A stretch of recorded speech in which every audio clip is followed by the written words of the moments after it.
And this is Rick Stoner with the Dougherty Radio. Tonight I have the FoldingCoin development team representatives with me.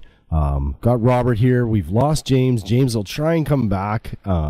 Just been doing a question and answer period. Now, for those who are not familiar with the FoldingCoin, it's a counterparty asset, which I'm still learning about right now. So Robert's going to teach us a little bit about that. For those of you who don't know, we will do a little bit of walkthrough on the wallet. We might even help you get started here, however far we can extend our wings with it, Robert. Hey, Rick. First off, thanks for having me. I'm really excited for this opportunity. Basically, what FoldingCoin is it's a user-created asset that's built inside of Counterparty, which is a protocol that is built inside of the Bitcoin blockchain. A lot of you might be familiar with the term Bitcoin 2.0 project. Some coins and some platforms that fall under this category are Counterparty, Nextcoin, Ethereum, Mastercoin. It's basically finding a way to utilize the blockchain in not only a transactional manner for just sending money from one person to another, but for using it for all sorts of individual kinds of features. So now I made some Dougherty coins, and I actually posted the link for everybody at Blockscan. If everybody checks that link out, right that's there, correct. You'll see that I made some coins for the radio station. I think I'm still trying to understand it myself, everybody. So bear with me. Oh, let me try and put it in a simpler term. Basically, what Counterparty allows anybody to do is do something called creating a user-created asset. What this allows you to do is create your own coin, basically like an altcoin, that will actually live inside of the Bitcoin blockchain. And this doesn't require any knowledge of coding or any sort of prior knowledge of coin creation and blockchain maintenance, because these coins are living inside of the Bitcoin blockchain. Now, well, no, I just got a funny there, and I'm like, and you thought you saw the March of the Shit coins before? Just wait till this catches on. It's, there's a handful of great coins on this platform, but just looking at blockscan.com, it tracks all the assets that have been created. 8,590 assets have been created so far to date.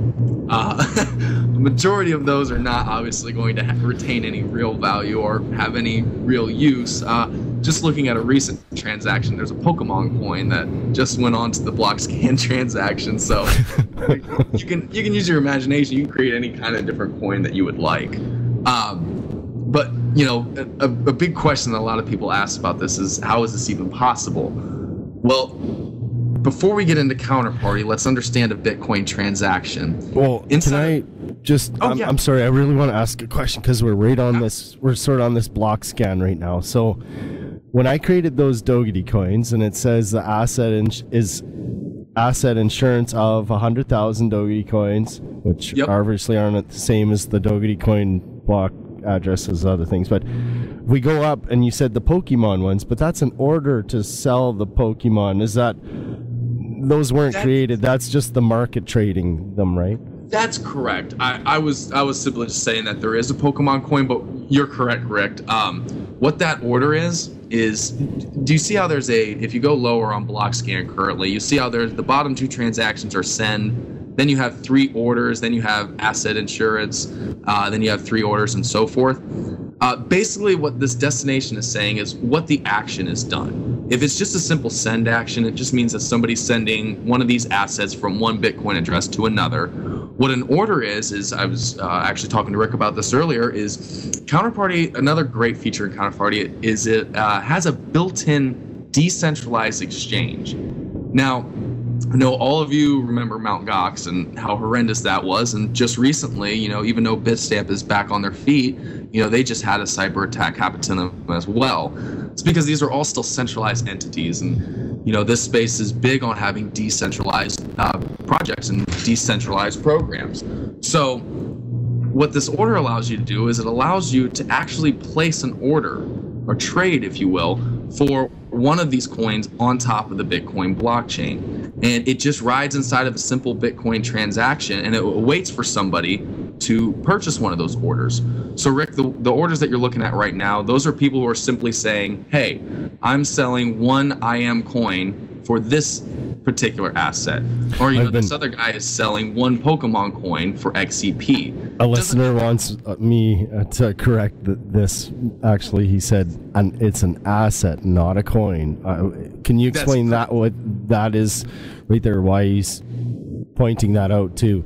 We should be referring to these as assets, not coins, correct? That is correct. And coming over to the counterparty space, for those who aren't familiar with counterparty, it's very easy to confuse an asset and a coin. It's kind of a fine line what the actual difference between an asset and a coin is, because they look, feel, taste, and taste the exact same way. You just like an altcoin, you can send it from one address to another and vice versa. But this is referred to as an asset, or sometimes also referred to as a token, because it's built inside of the Bitcoin blockchain. So it doesn't have its own independent blockchain. It isn't mined by its own independent miners. It's not hashed away. It literally uses the hashing power of the Bitcoin miners. So it's referred to as an asset. So you said something about Bitcoin 2.0 and this. Now, is that what counterparty is then? Bitcoin 2.0 is more of referring to the different things that we can do with the Bitcoin blockchain. When Satoshi originally had Bitcoin in his mind, it was for a decentralized financial transactional system.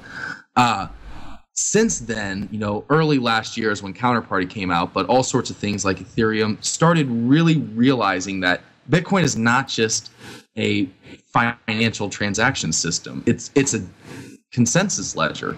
It's a database. It's a database for really storing anything that you want. Before Counterparty, one of the earliest examples of a Bitcoin 2.0 project that I saw was I forget what the website is called, but basically what their service was instead of writing up a will with a lawyer and things like that, you can put your will on the blockchain and you can hash it in a particular Bitcoin transaction. And what this will actually do is it'll prevent people from having fraudulent documents. So like, for example, a lot of cases when, somebody dies and they leave all of their belongings to their children, a lot of times if there's two children, they'll be fighting over money or whatnot. And in many cases, some of these wills that the parents had left can be frauded.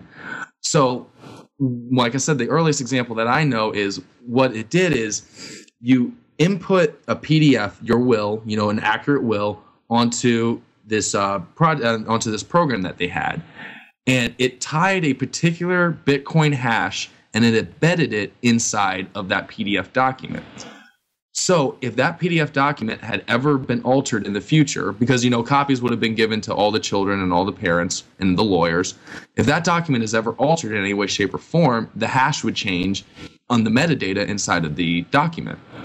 So if you wanted to find the actual correct document, so the will that is the original will, all you would is look for that hash inside of the metadata inside of the will, and you would look for that inside of the Bitcoin blockchain to see when it was timestamped and if it's accurate. Did I explain that well? Did that make sense?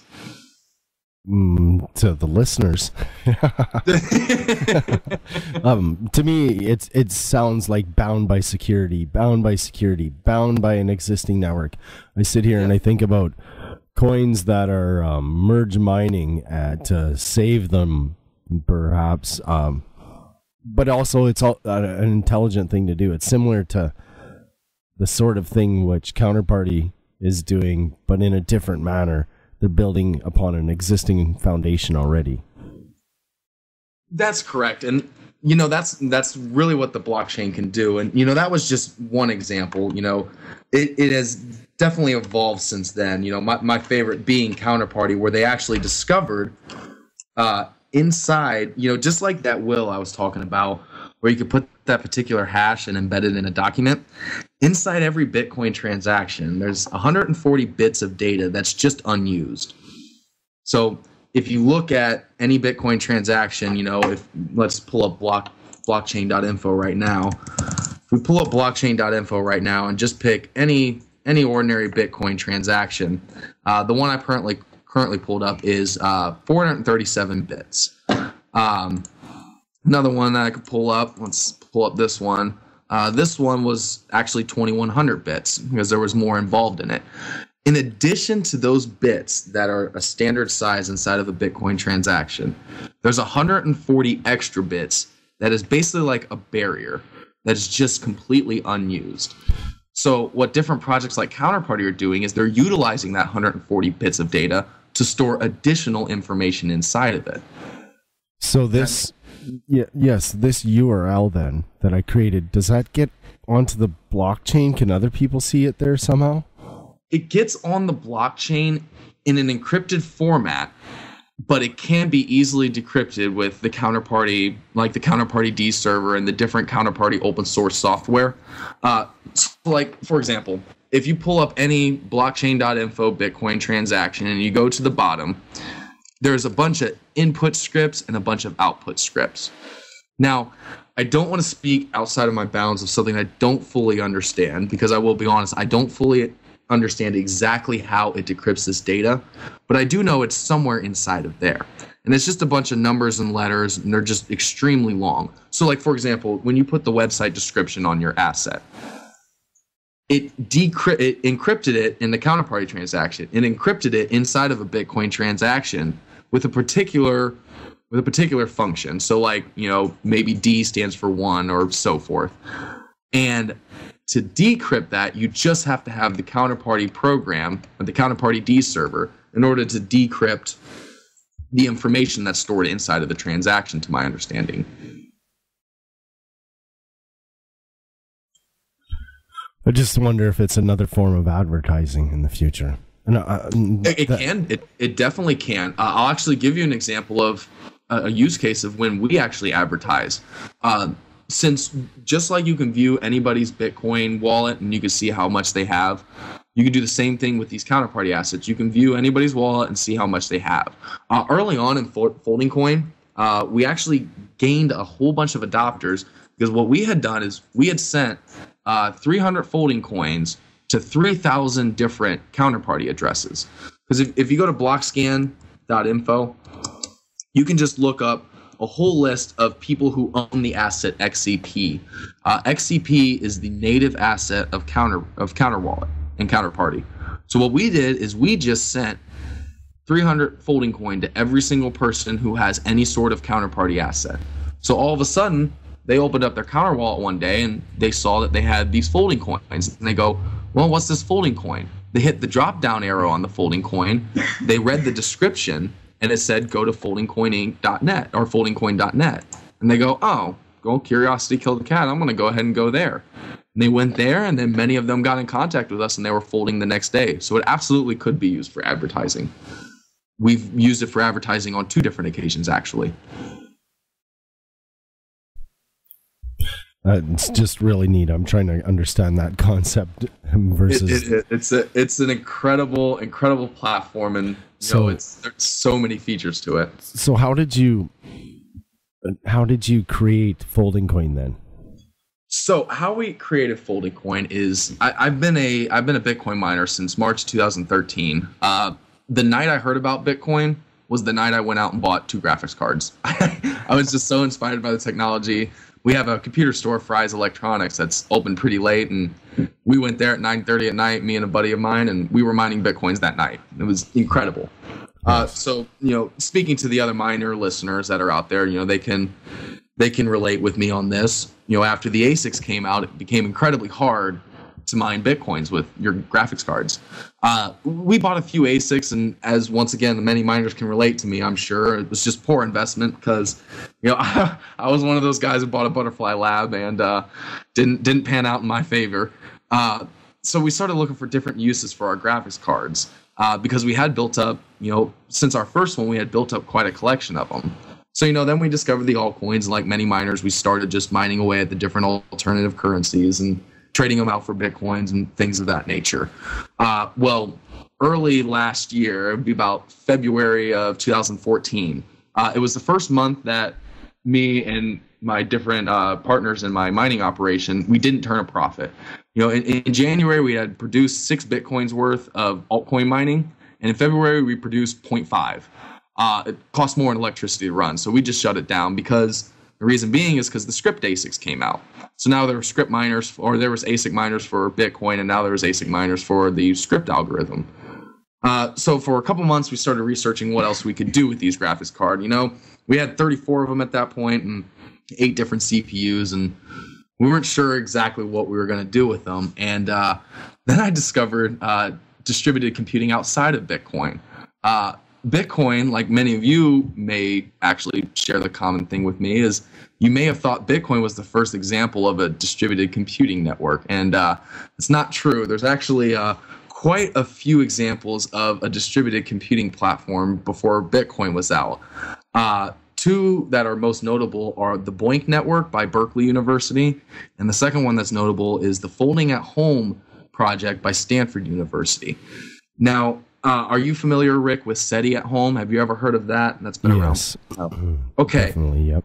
So SETI, that was basically before BOINC. That was also made by the same guy who made BOINC. Yeah. And, you know, he discovered that you could literally distribute massive amount of computational power throughout the world because the internet was available. So he created SETI to try and find aliens, and it was a novel project, and you know it still runs to today. They haven't produced any results yet, but you know they're still trying. But the professor at Berkeley, he decided to build a whole platform on it.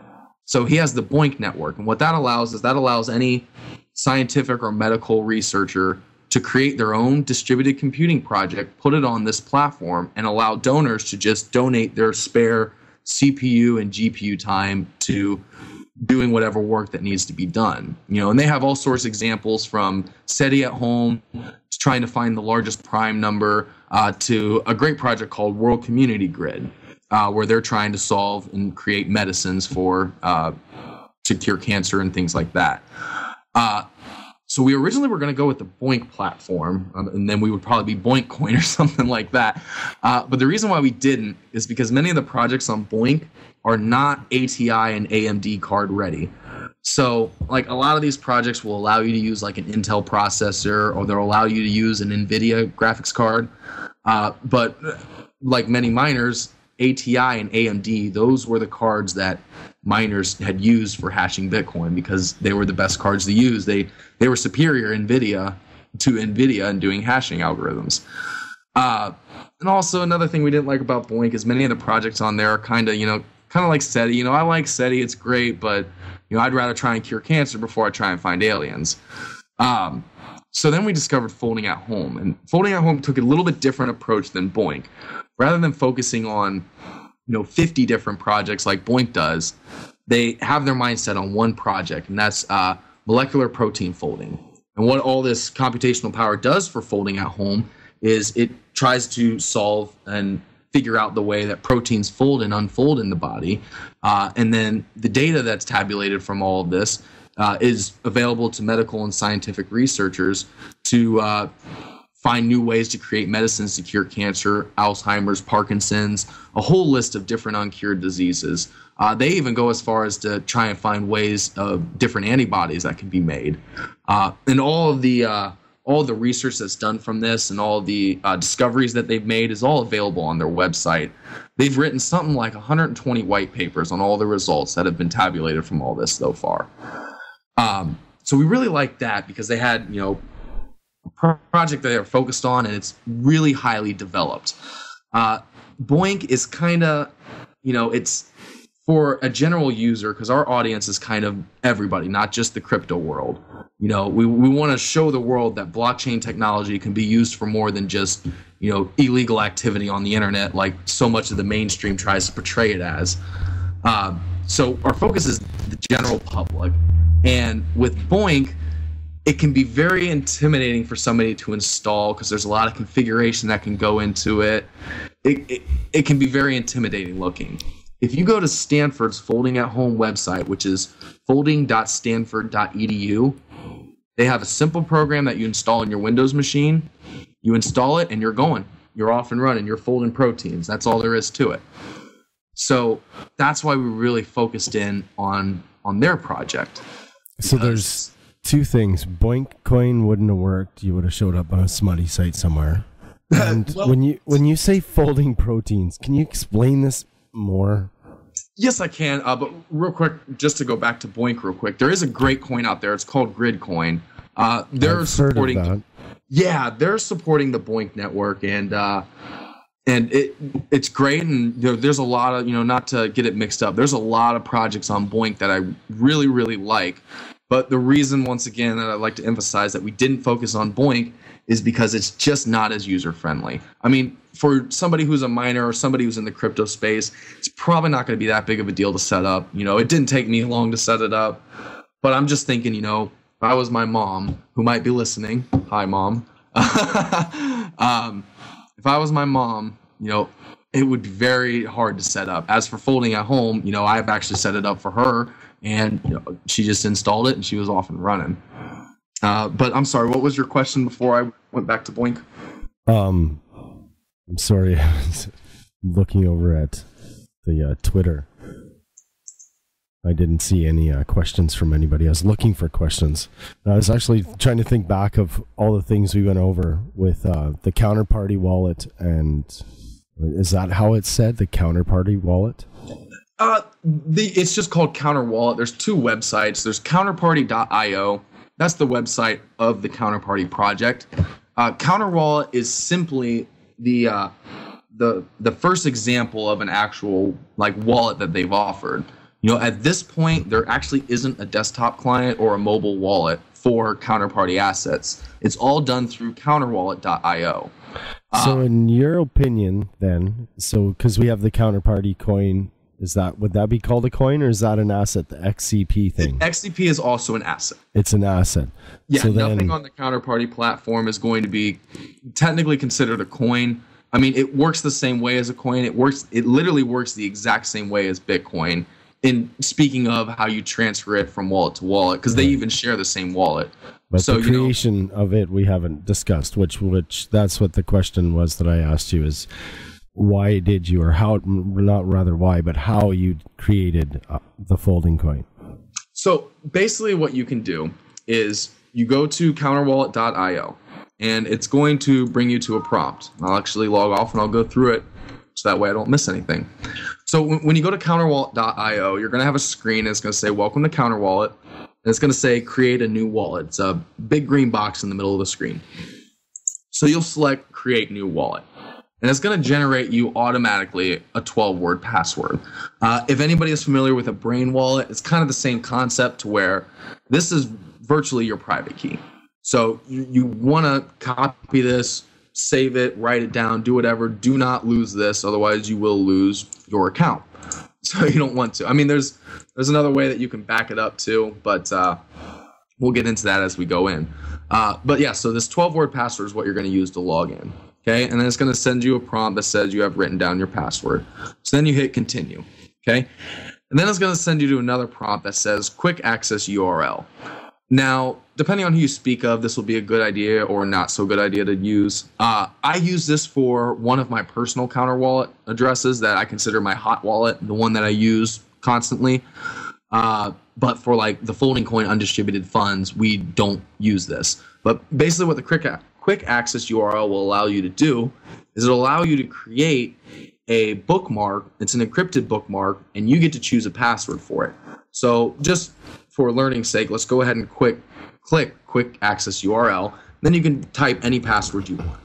Okay? That's the counterwallet.io for anybody who's trying to catch back up. Yes, counterwallet.io. So create new wallet, copy that 12-word password, irregardless, don't lose that. And then once the next prompt comes up, it'll say create quick access URL. So if you click quick access URL, you can create your own individual password. So that way you don't have to type a 12-word password in every time you want to access your wallet.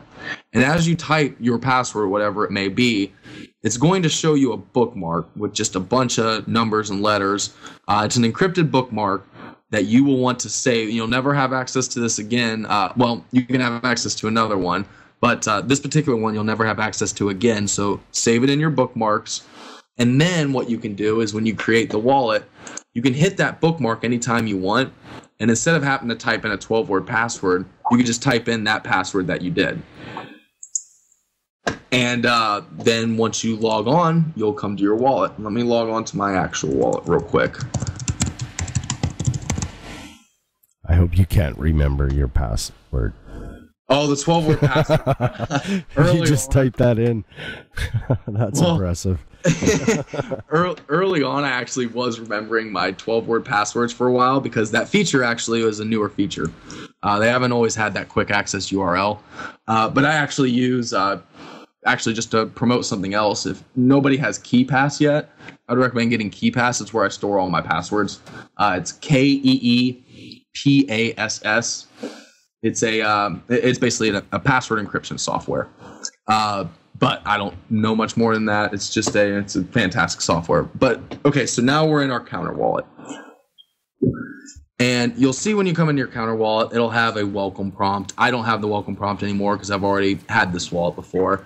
But you'll see you'll have a Bitcoin address by default. And you'll see you'll have two different kinds of tokens in your Bitcoin address by default. You'll have a BTC in red. That's obviously for your Bitcoin. And then you'll have XCP in green.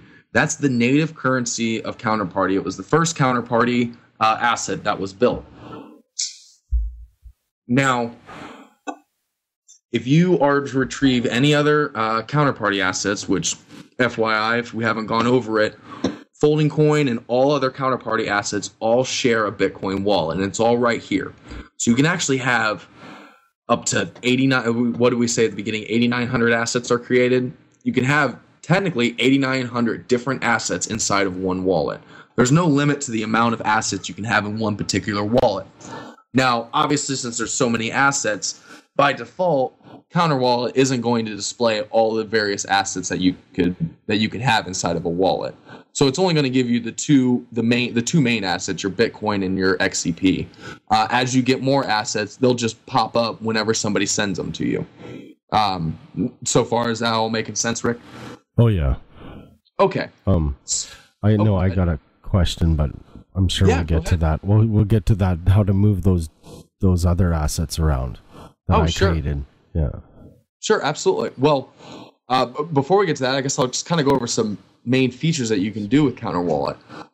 So first off, at the top, you'll see a create new address. If you hit that drop down arrow, you can actually create all sorts of different addresses. You can create a Armory offline address, a regular address. If you select create regular address, it's just going to simply get you another Bitcoin address inside of this particular Counter Wallet account. So you'll see by default you have my address and then it says #1.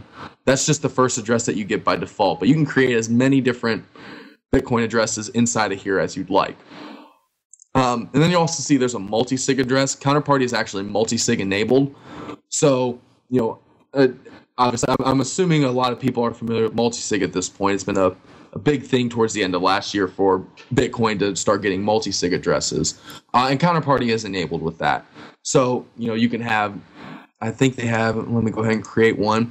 You can have 1 of 2, 2 of 2, 1 of 3, 2 of 3, and 3 of 3 signers so far at this point with their multi-sig. So, it's not quite as much as Armory. I think Armory allows you to go up to, like 10 or something like that, Rick? Do you know?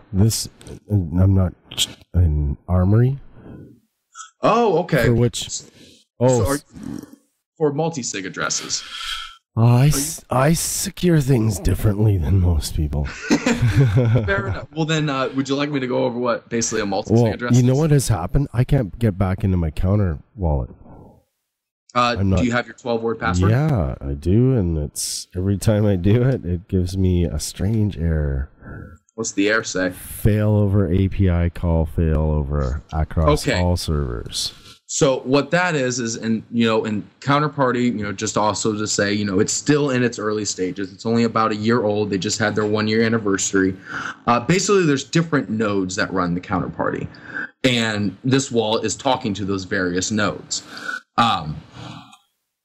If you give that a little bit, you should be able to sign back in. So you should probably sign out, exit out of your tab, open up a new tab, and then try and open your wallet again. But sometimes I have seen that error last for up to an hour. It doesn't mean that your account is lost. I'm actually glad that you ran into that issue because it could scare a lot of people seeing that for the first time. I know I've had to talk to many of people that have that issue.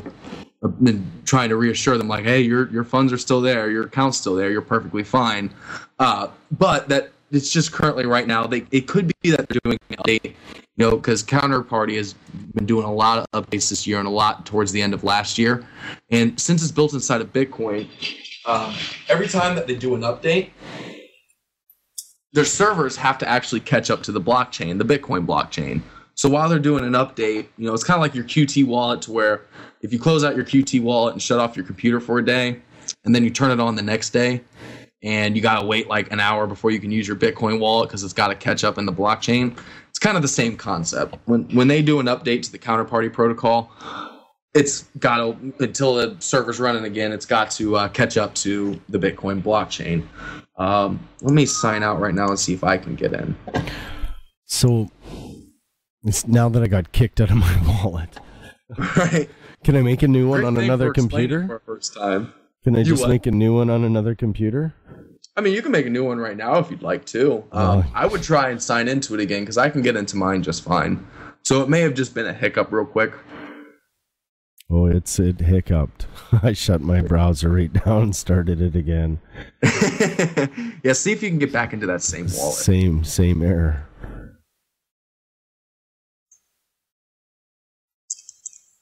It's still got the same error? Oh, yeah. It's just gremlins. My luck. Oh, that's unfortunate. But it'll probably work again tomorrow. It may. Well, I mean, it will. I have not lost one wallet on Counterparty yet. Go ahead and see if you can create a new wallet, because now I'm actually curious to see if it's going to work. Yeah, I got to create on another computer, though. Fair enough. Well, while Rick's creating that, I'll continue to go over the different features of the Counter Wallet for those of you that are into your Counter Wallet right now, because I'm in mine, so there's got to be at least one other person inside of theirs. But basically, there's all sorts of things that you can do inside of your Counter Wallet. Depending on if you're in America or not, the left-hand side is going to look different for various people. Currently in the United States, since it's a lot of gray area with what is dividend, what is buying, what is, gambling and things like that, you're not going to have a lot of features on the left-hand side if you're coming from a American IP address. For those of you who are not coming from American IP address, you should see all sorts of features on the left-hand side underneath the My Balance tab. First off, we'll start with the exchange. That one is available to American IPs. What this exchange is that's that decentralized exchange I was talking to at the beginning of the interview. Basically what this is the solution to the Mt. Gox and the Bitstamp, most recently Bitstamp issue of servers crashing or servers getting hacked into, or hell, even the potential that Mt. Gox maybe had some bad actors in it. What this decentralized exchange built into Counterwallet is it is an exchange that is not run on a server, and it's not run by, like BT or something like that. It is all a trading platform inside of the Bitcoin blockchain. So if you click on the exchange, you'll see all sorts of these different assets being traded against XCP, or even assets being traded against other assets. Now, this exchange doesn't allow you to trade things for Bitcoin. You use your native XCP asset that you have in order to do trading, or you can use any other counterparty asset to trade with any other counterparty asset. So, you could trade FoldingCoin for storage coin, you could trade Scott coin for storage coin, XCP for Scott coin, any combination that you'd like to do, you can do here. So there's pros and cons to this, depending on how you view trading. I'll go over the pros first. The pros to this are, obviously, as already stated, that you can't go down and your funds can't be lost or stolen by any third party because nobody controls them but you. Another pro is when you put a trade in, so let's say I want to trade 100 storage coins for one folding coin or whatnot, or 100 storage coins for 100 folding coin. When I put that trade in, instead of it being like your traditional exchange to where, the highest buyer is automatically going to get the sell or whatnot, it's actually going to be put into a transaction on the Bitcoin blockchain. Now, anytime, I guess we should have stated this earlier, anytime you do any sort of counter wallet transaction or sending or anything like that, you're actually sending and using a small amount of Bitcoin. Right now, it's like 0.000078 Bitcoins to actually run the counterparty feature. The reason being is because these assets live inside of the Bitcoin blockchain. So all of the things that you're doing whenever you decide to, let's say, trade 100 storage coin for 100 folding coin, that is actually being stored inside the particular Bitcoin transaction that is associated with it. So you send that transaction off and it will stay in the blockchain until it's confirmed. Now, once it's confirmed, you'll be there as the highest buyer or the highest seller of the storage coin for the folding coin. And then once somebody else sees, oh yeah, I'll trade 100 folding coin for your 100 storage coin, then they broadcast their order to the blockchain, and then once that gets confirmed by the next Bitcoin block, the transaction automatically goes. So then the person selling the storage coin will get the folding coin. This person selling buying the folding coin will get their folding coin. So it's a really innovative idea of how to use decentralized exchange for multiple currencies. Did that so far? Am I on track with that, Rick? Is that making sense? Okay, yes. Cool. Perfect. And let me make a new wallet. So. Okay. You're still not able to get to the old one? No, I'm trying every now and then. Just to reassure, it'll come back. Listeners, yes, it will come back. Counterparty is still experimental. It's just like everything else in this space. It's still got its bugs to work out. But to kind of reassure everybody, Counterparty has come a long way in the 1 year, and it's had millions of dollars put into it in its initial crowd sale. That's actually funny. I'd like to actually kind of backtrack and go over the crowd sale of Counterparty, because they did it a little different than other crowd sales. What they did is they actually burned Bitcoins. What I mean by that is when Counterparty released their crowd sale, they didn't want to be like other crowd sales that happened last year where, there was millions of dollars that were just lost into different Bitcoin startups of, hey, we're raising 100 Bitcoin to bring this great program, and everyone's like, oh yeah, that sounds like a great program. Send their Bitcoins to it, and then people did a runner. So what Counterparty did is they did something very unique, and depending on your side of the argument, was either brilliant or it was just stupid. They actually told people to destroy Bitcoins in exchange for their currency. So they ended up raising like 2,100 Bitcoins, and all the Bitcoins went to a burn address. And it was a provably burn address. It was a provably unspendable Bitcoin address, because the Bitcoin address was like one Counterparty XXXXXXX. That was their Bitcoin address, which would be impossible for anybody to actually have the private key to. So once somebody sent like a Bitcoin to this burn address, they were given, in exchange for destroying their Bitcoins, they were given X amount of XCP. So it was actually let me see, you can actually pull it up in your Counter wallet. If you go to the More tab, and you go to network status, I think it might be under there. No, it might be somewhere else. So far, Rick, because that's really unique, do you have any questions on that pertaining to that? No. Okay. So that was basically the way they did it, and it actually looks like if you go to blockscan.com. Like, I think the explanation is the value or monetary value. Where did Counterparty get its value from? By burning Bitcoins, right?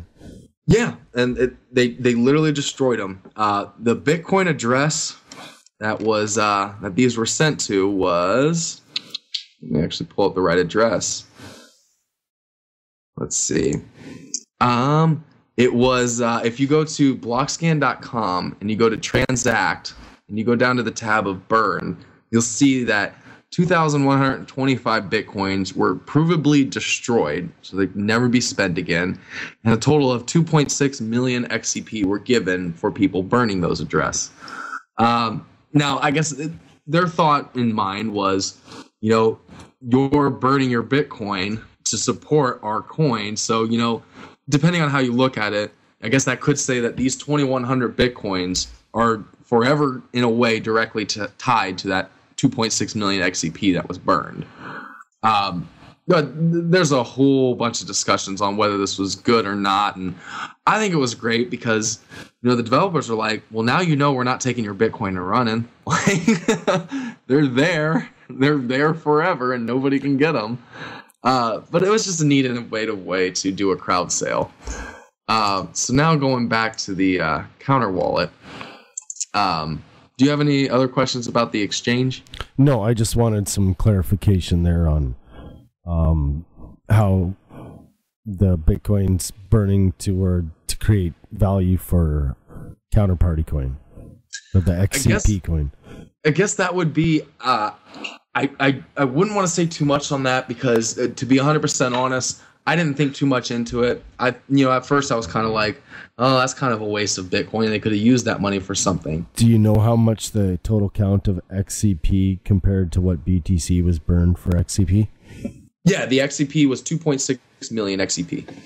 So that those were issued, and that's the XCP that exists. There's no more XCP that's introduced into the market. And so how many Bitcoins were burned onto that? 2,100. So 2,100 Bitcoins were given to the Counterparty project, and not one of those Bitcoins is spendable. They're all just gone forever.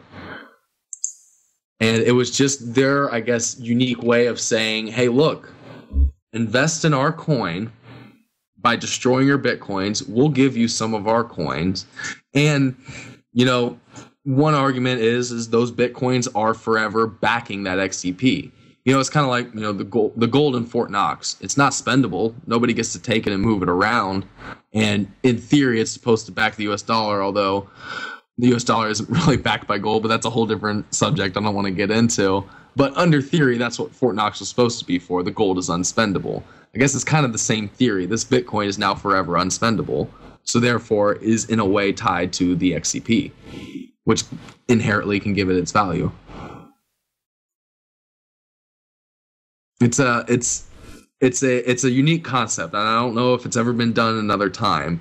But since then, whether you disagree with that or agree with that, since then they have been very successful. And are you familiar, obviously, with Overstock.com and their CEO accepting Bitcoin and all that? Yeah. Well, he's so inspired by the Counterparty program that he is actually in the works of designing a decentralized Wall Street with the Counterparty developers, because he believes in them philosophically, and because this particular project is just, as me and you were going over it before, Rick, that some of the users don't even, or some of the listeners still don't even know about. It's such a feature-rich project that's built right inside of the blockchain. But what Patrick Byrne is doing with the Counterparty guys is they're creating a system to where, instead of having, Wall Street and E-Trader and all that kind of things, to where you have to go through layer upon layer upon lawyer upon lawyer upon trader and so forth, why not sell assets directly to somebody? So, for example, of how this can be envisioned, the project that they're developing is called Medici. Let's say, for you example, Rick, let's use you as an example. You're a small business. You run your podcast. Let's say you want to go public on the New York Stock Exchange. Well, the odds of that happening are not in your favor. You're not going to have the resources. Be lucky to get the over the counter. You what now? OTC whatever stock, over the counter stocks. You could. Yeah, that would be hard enough as it is. It would. And and honestly, quite frankly, it wouldn't be in your best interest to do that, because there's going to be just way too much resources in for you to do that. Well, with Counterparty, remember, you can create unique assets that live inside of the Bitcoin blockchain. So for less than 50 cents, Rick, you can create your very own asset. You can call it, you already created an asset with me earlier today. You can call it dogecoin, like you did. And now you are in control of that asset. And it can actually imitate the way a share is done. So another feature that Counterparty does is it allows an owner of a coin to pay dividends. So let's use you for an example. You can't get on New York Stock Exchange, but you've now created your own Counterparty asset. So what you can do to your listeners and say, hey, I have 100,000 Dogecoin. I'm selling them at $1 a piece, and it directly funds my podcast. And as profits come in, and obviously, just to state, I'm not developing this for Rick. I'm not telling this is what Rick's doing. I'm just giving an example. But you could say, I'll sell these Dogecoins at $1 a piece. And as profits come in, everybody who owes Dogecoin is entitled, or Dogecoin is entitled to 10% of my weekly profits. So let's say you sell these Dogecoins for $1 a piece, you raise your $100,000 and you start expanding and you start really bringing in money. So at whatever given date, when you start earning, like, let's say $1,000 a week doing your podcast, well, 100 of that is supposed to go to the people who own your Dogecoin. So you can simply pay dividends on the Counterparty platform and just evenly distribute that $100 to every single person that owns Dogecoin. And the Counterparty can see who owns Dogecoin, and they'll get their proper amount. So, of that $100, somebody who has 10,000 Dogecoin is going to get $10. And the beautiful thing is, unlike E-Trader, where it's, or E-Trader, or actually trading on the New York Stock Exchange as a brokerage, it's very hard to move stocks around that quickly. As for this, I can go on the Counterparty decentralized exchange, and I could sell my Dogecoin. So I'd be like, you know what? I don't want Rick's Dogecoin anymore. I want to sell it for Bitcoin or for XCP. So I sell my Dogecoin to somebody else for XCP. But when the dividends come in, all the Counterparty platform cares about is where the Dogecoins are at currently. So I'll no longer receive my dividends from you weekly, but the new wallet will receive them weekly. Because that's all you're going to look for, is you're just going to look for who owns Dogecoin. What wallet currently has Dogecoin? Does that make sense? That makes sense, yes. Isn't that incredible? It is very incredible, really neat. Oh, yeah. I do have I was sitting thinking about, and I had a question for you on it. And I think you answered it, but it was just a weird answer I couldn't understand. So when I'd be taking or getting rid of these coins at $1 each, and then say, like you said, you didn't want them anymore, and you went to go sell them, what would you be getting for them, and how would there be any value of them? Like, would you be getting your dollar back almost? Would you be taking a little loss? Would you be making a little bit? Well, of course, that's crypto's all about. People are like, wow, I can buy it for $1, Rick Show. If it gets famous, they're worth $10 each. Wow. Right. But we obviously they want to know, where is this going to make them money too, if they're looking into the counter wallet, which is right. Definitely a little bit more in-depth crypto, or part of crypto. Right. Well, let's use two examples, okay? Let's say I buy, here's two examples of how it could be traded. Let's say I buy your Dogecoin and it's 3 months down the road and you haven't paid out one dividend. You've said you're going to pay out dividends, but you haven't paid out any yet. So I don't want your Dogecoin anymore. I want to sell it to somebody else. So somebody else might be like, Rick, he's really going to pay dividends one day, so I'll go ahead and buy him off this guy. It's still going to be a free market, just like the altcoins. I mean, what gives all of the 540 plus different altcoins out there value? It can be all speculation. But at least with this Dogecoin that you've created, there's actually at least some sort of promised value behind it. You've promised that it's going to pay dividends. So people can still speculate on it. Now let's do a flip side of that coin. Let's say I buy your Dogecoin, and a month from now, you're paying dividends every single week. And I can look on BlockScan, because the dividends that are paid, those also come up on BlockScan as actual transactions. So people can actually look at Dogecoins to see how often you've paid out dividends. So let's say you're paying out, 10 cents per Dogecoin in dividends a week. That is, that's in a month per Dogecoin that I have, that's 40 cents per Dogecoin. So, if I have 100 Dogecoin, that's going to be $40 a month if I have them. So then that can also give it value, just like a stock does. If you buy a stock that pays dividends, it can be worth a lot more than one that doesn't. So now I can also take this asset, or this coin, I can take this asset and I can post it up for sale on the exchange, and then that's where people have to go get them, right? It is, but they beat up buying an asset, not a coin. I know we've right. It's an asset, which is a part of a Bitcoin confirmation. Yes, it's built right into the Bitcoin blockchain. If I was to send you, like I sent you 1,000 folding coin earlier. I sent you 1,000 folding coin earlier. If you look on blockchain.info only sees that as a 0.000078 Bitcoin transaction. But if you look at something that decrypts the counterparty encryption behind it, it'll show up as 1,000 folding coin that was riding inside of that 78 Bitcoins. So by default, you can do it on this decentralized exchange, and that'd be perfectly fine. But there are other exchanges out there that are actual big exchanges that are counterparty enabled. So Poloniex is one of them. FoldingCoin does trade on Poloniex. It is still a centralized exchange, but it's a fantastic exchange, and it still has the look, and it is a regular exchange. It's the Polish. It's Poloniex, yeah. But it is listed. It was like you read my mind there. I was like, where is it listed? You can buy FoldingCoin at Poloniex. It's just listed a week ago, approximately. Yeah, January 16th or 17th, I believe it got listed, and it's been crazy over here ever since it got listed. You guys know, Rick gives crazy opinions sometimes. And it's like, wow, this just looks too cheap to not buy a couple. It is fairly cheap right now. Let me pull up Poloniex. I'm not sure what one is worth. I can tell 5,000 is about 650,000 satoshis approximately. So that's about one folding coin. It's about 100,000 per 1,000 coins. 100,000 sats for 1,000 folding coins.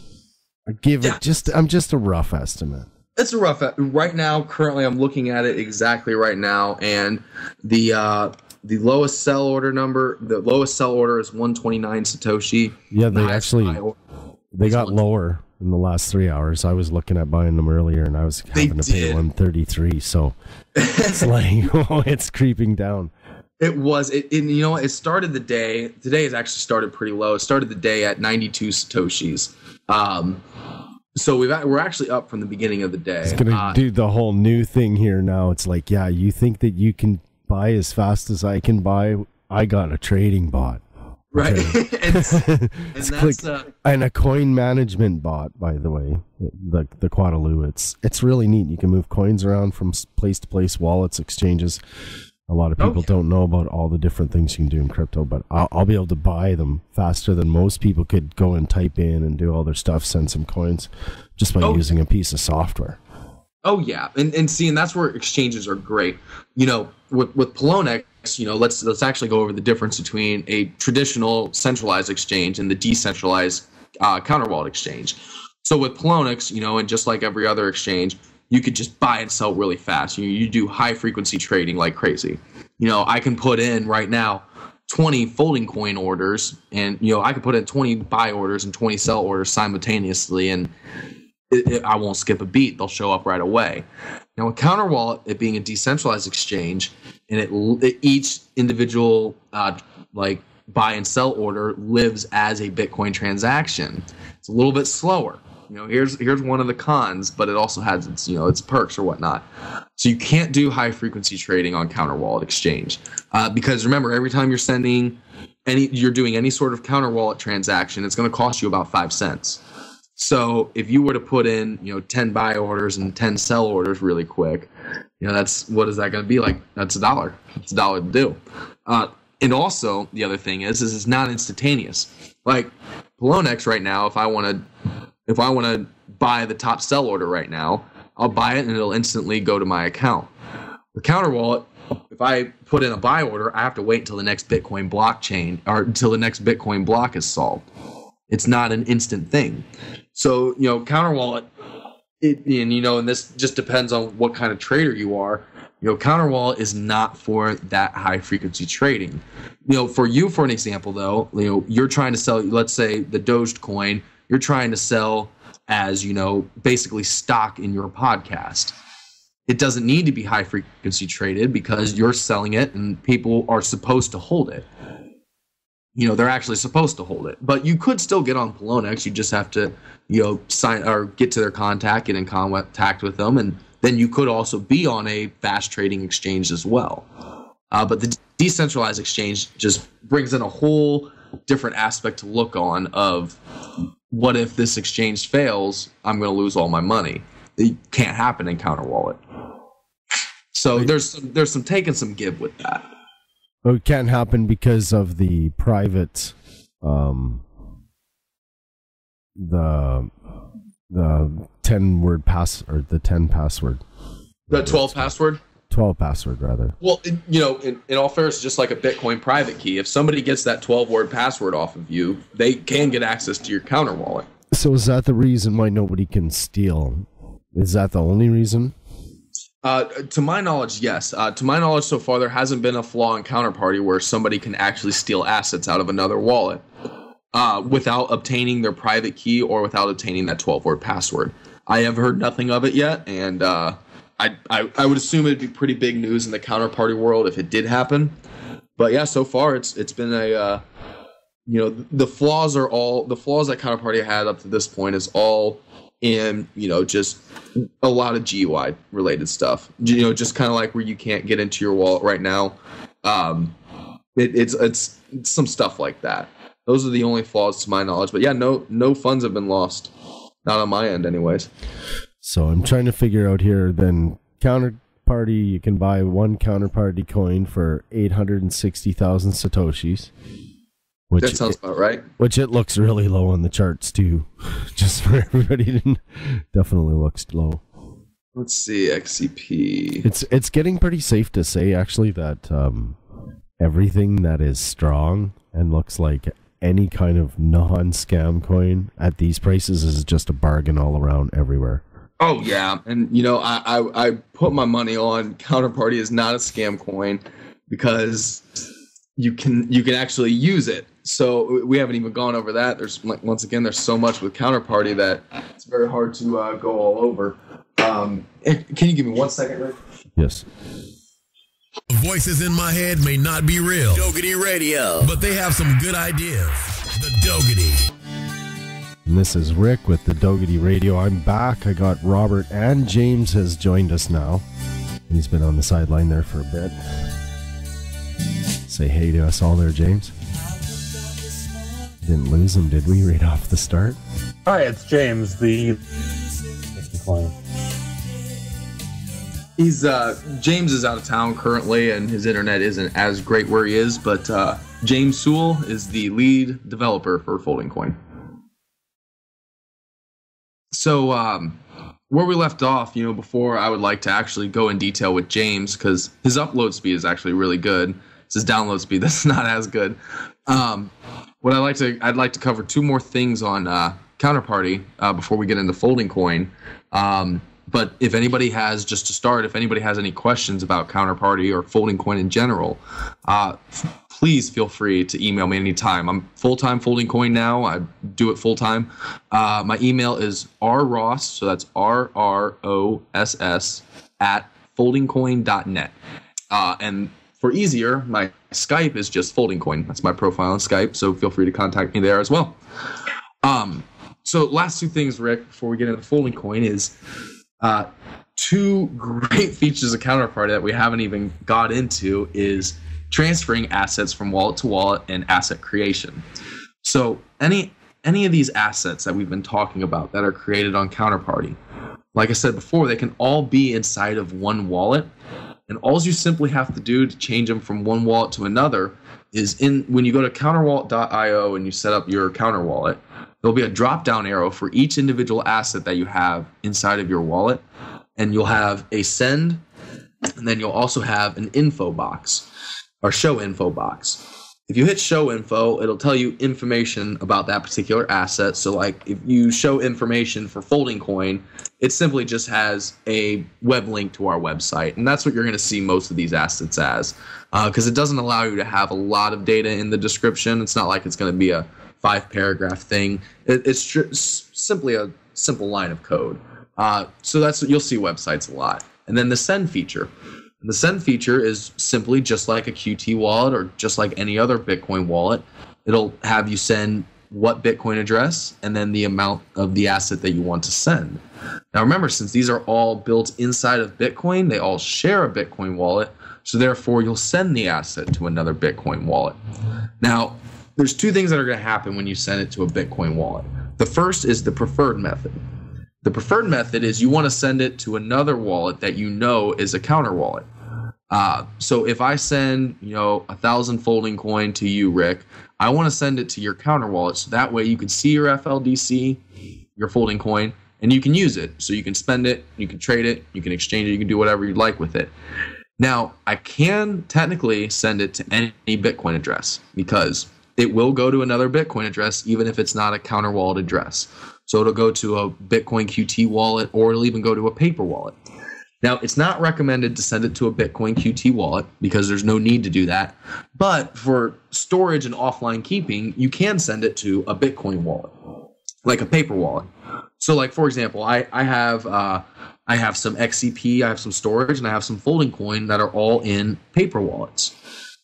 It's just a regular standard old Bitcoin wallet, paper wallet, and I just send my FoldingCoin to it, and I send my XCP to it, and it'll stay inside of that paper wallet just like my actual Bitcoins will. Now, to get it out of the paper wallet, you can't simply just get the Bitcoin out of the paper wallet. You're going to have to get all of the XCP assets out of that wallet as well. So if you go to your counter wallet, right next to create new wallet, you have an import funds. If you hit that drop down arrow and you hit from another address, it'll ask you for a Bitcoin private key. So you simply type in the Bitcoin private key that's associated with your paper wallet that has all of your FoldingCoin or XCP assets on there, and it'll sweep this into one of your counter wallet addresses on your account. So if you accidentally send FoldingCoin to a non-counter wallet Bitcoin wallet, you just need the private key to get them out. Otherwise, they're just going to stay there forever. So that's basically the gist of how to send FoldingCoin or other counterparty assets. But one really cool feature is we've been talking about all these assets and how do you create one of these assets? Well, like I said at the beginning, it requires really no knowledge at all. You simply open up a counter wallet, you create your counter wallet or whatever. You have to have at least a little amount of Bitcoin in it, because when you create a wallet or when you send FoldingCoin, once again, it's 0478, like 0.000078 Bitcoins to do any sort of counterparty transaction. Now, here's where the XCP comes into place. To create an asset, you need 0.5 XCP. And that XCP will be burned and used to create your asset. And then you will be the owner of the asset. So I'm going to hit the asset creation. So to do the asset creation, next to your Bitcoin address inside of your counter wallet, you're going to see a drop-down arrow that says address actions. You can show the QR code to the Bitcoin address. You can even show the private key to the Bitcoin address, which, as a side note for security precautions, what I would also recommend to anybody who has a counter wallet, to definitely, right after you send up your counter wallet and right as you start creating these new Bitcoin addresses, even though that 12-word password is going to access these wallets, you still want to get that private key and store it offline. So one of the first things you should do when you create a counter wallet is make sure you do it from a secure computer, hit show private key, and copy that private key for offline storage. So, in Rick's case, let's say hypothetically that 12-word password that Rick's having problems entering into it again, let's say that he never accessed that again for whatever reason. As long as you have the private keys of these wallets in here, you'll still be able to get your funds out for whatever reason that you need to. So I would recommend doing that. But there's a bunch of other features that I don't think I have time to go over. But the main one is the create token. You'll see a create token, and then in parentheses it says asset. And then it's going to give you two different kinds of assets you can create. The alphabetic name is between 4 and 12 uppercase letters. So there's no numbers or lowercase letters for these assets when you name them. And that's what's going to cost 0.5 XCP. So with us, we created FoldingCoin, so we use the alphabet name FLDC. Then you can put your description, so your website, and how many you want to create. This can be anywhere from 0.0 Satoshis or 1 Satoshi's worth to as many as you'd like. I mean, you can issue billions if you'd like. And then it'll just create right into your wallet, and it'll show up as orange. So remember, Bitcoin in your wallet will be red, XCP will be green. Assets that you have created or you own will be orange. All the other assets will be blue. And the other kind of asset you can create is it's a free numeric name. What this one is it won't cost 0.5 XCP, but it'll create you a token that starts with an A, and then it has a series of numbers after it, a lot of numbers after it. This is something that I would love to come and talk about later as it develops, but this is something for future smart contracts. If any of the listeners are familiar with Ethereum's smart contract, Counterparty actually ported over Ethereum's smart contract open source code, and Counterparty will be implementing smart contracts this year, which is fantastic. But like I said, I'd like to talk about that later, but it's still being developed. So keeping with the alphabet name, that's all there is to it. Then it'll show up in your wallet, and you'll have a couple options that you can do with it. You can issue more if you'd like. So, if like Rick, in your example, you only issued 100,000 Dogecoins. If you want to issue more at any time, you just hit the drop-down arrow and you hit issue more. And when you issue more, it's just going to be a simple Bitcoin transaction. So a very small amount of Bitcoin. Another thing you could do is you could change the description. So if you change your website, you can change it. And then you could transfer owners to a different wallet. And then it will no longer be orange in your wallet. It'll be orange in the wallet that you transfer it to. And then the last thing that you can do is you can lock the asset. On all Counterparty assets, the ones that are in blue, you'll see in a lot of these assets in the lower right-hand corner, it'll have a little lock symbol. That means that this token has been locked and no more can ever be created, even by the owner. So, for example, in FoldingCoin's case, when we started FoldingCoin, we said there's going to be 1 billion FoldingCoins forever, and there'll never be any more. So right when we created FoldingCoin, the very first thing we did is we locked it. So now the community knows that even us, the developers who still hold control of the FoldingCoin asset, we cannot create anymore. So no more will ever be introduced into the market. And it's a very simple thing. I mean, Rick, you did it. What were your thoughts on it? I'm just about to reattempt to get into my wallet again. Oh, that'd be great if you could get back in. And I'm hoping that I do, because then there's some stuff to play in there with. Oh, yeah. Make sure that maybe you didn't accidentally add a space at the end or something like that. I hope. Oh, no. Because usually... It's a spelling error or something. I actually tried the wallet on a different computer. And it wouldn't open? Or it did open? And it didn't open. You see, you might have like an extra space or something in there, because usually... If it's a problem occurring, that error that you got, normally I haven't seen it to where it only is affecting one person. Usually it's affecting the whole network. And I'm able to get into mine right now, so I'm thinking you may actually have an extra space somewhere. The gremlin. Yeah. Once again, to all the listeners, it's very important that you write that down. Well, I have it wrote down perfectly. You have it wrote down perfectly? Fine. Maybe I shouldn't be copying and pasting it. I'm going to try typing it here. Yeah, try typing it. But yeah, so you can create as many assets as you'd like. 8,900 have been created up to this point. So it's a really innovative project. And for those of you that follow Ethereum or even Nextcoin, it's basically the same concept as those, except for instead of being on its own independent blockchain, it's inside of the Bitcoin blockchain. Because it's, if Bitcoin is the blockchain of the future, then why not have all of our smart contracts and our property deeds and our car titles, even marriage license. There's been actually a case of somebody who did their marriage certificate on the blockchain. We could put everything on the blockchain. Well, it definitely kicked my butt because it won't let me in.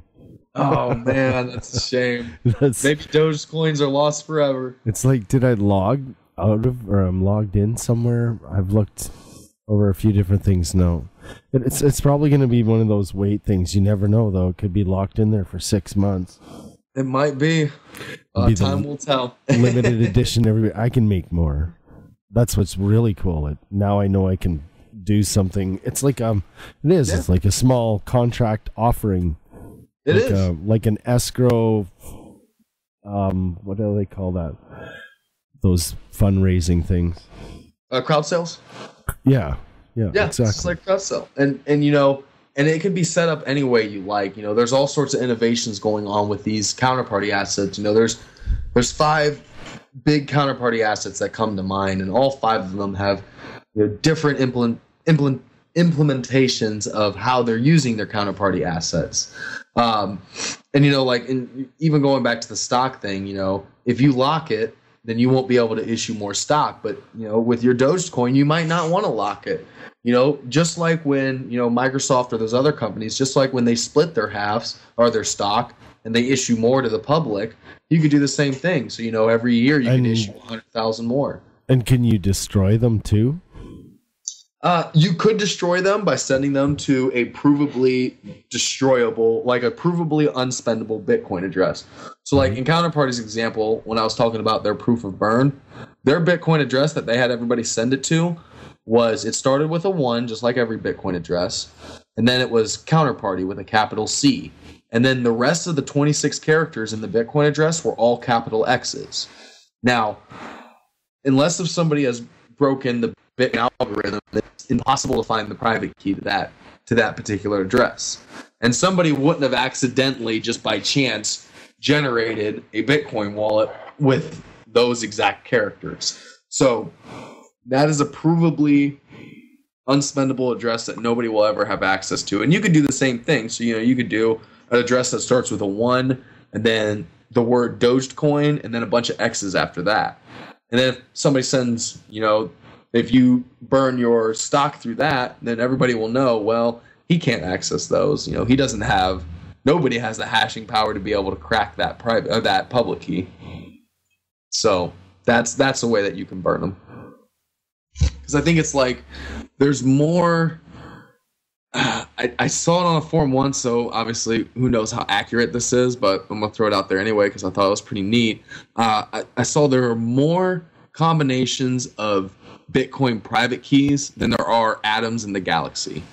What? So, yeah, it's just an astronomically high number of the different unique private keys that are in Bitcoin. So if I want to know a lot more about FoldingCoin. So definitely. So far we've kind of figured out how to play with it a little bit, move it around. Yes. We know we can buy it at Poloniex. Yes. So anybody who is buying it at Poloniex, if you're buying it for investment and you're not buying to throw it into the counter wallet, you'll have to consider this is that this coin doesn't really have a wallet outside of the counter wallet, right? That's correct. I mean, so if you don't, I mean, a lot of devs always caution, don't always keep your coins on the exchange. So if you want to take your coins from the exchange, if you do buy some and put them in a wallet because you're storing for a longer time, then you will have to look into the counterwallet.io and figure out how it all works. So you'll be able to I would recommend it because push rewind. Yes, push rewind. I would recommend it because in order to ever spend your FoldingCoin, you need to. However, if you're looking to store them for long term, I would put them on a Bitcoin paper wallet.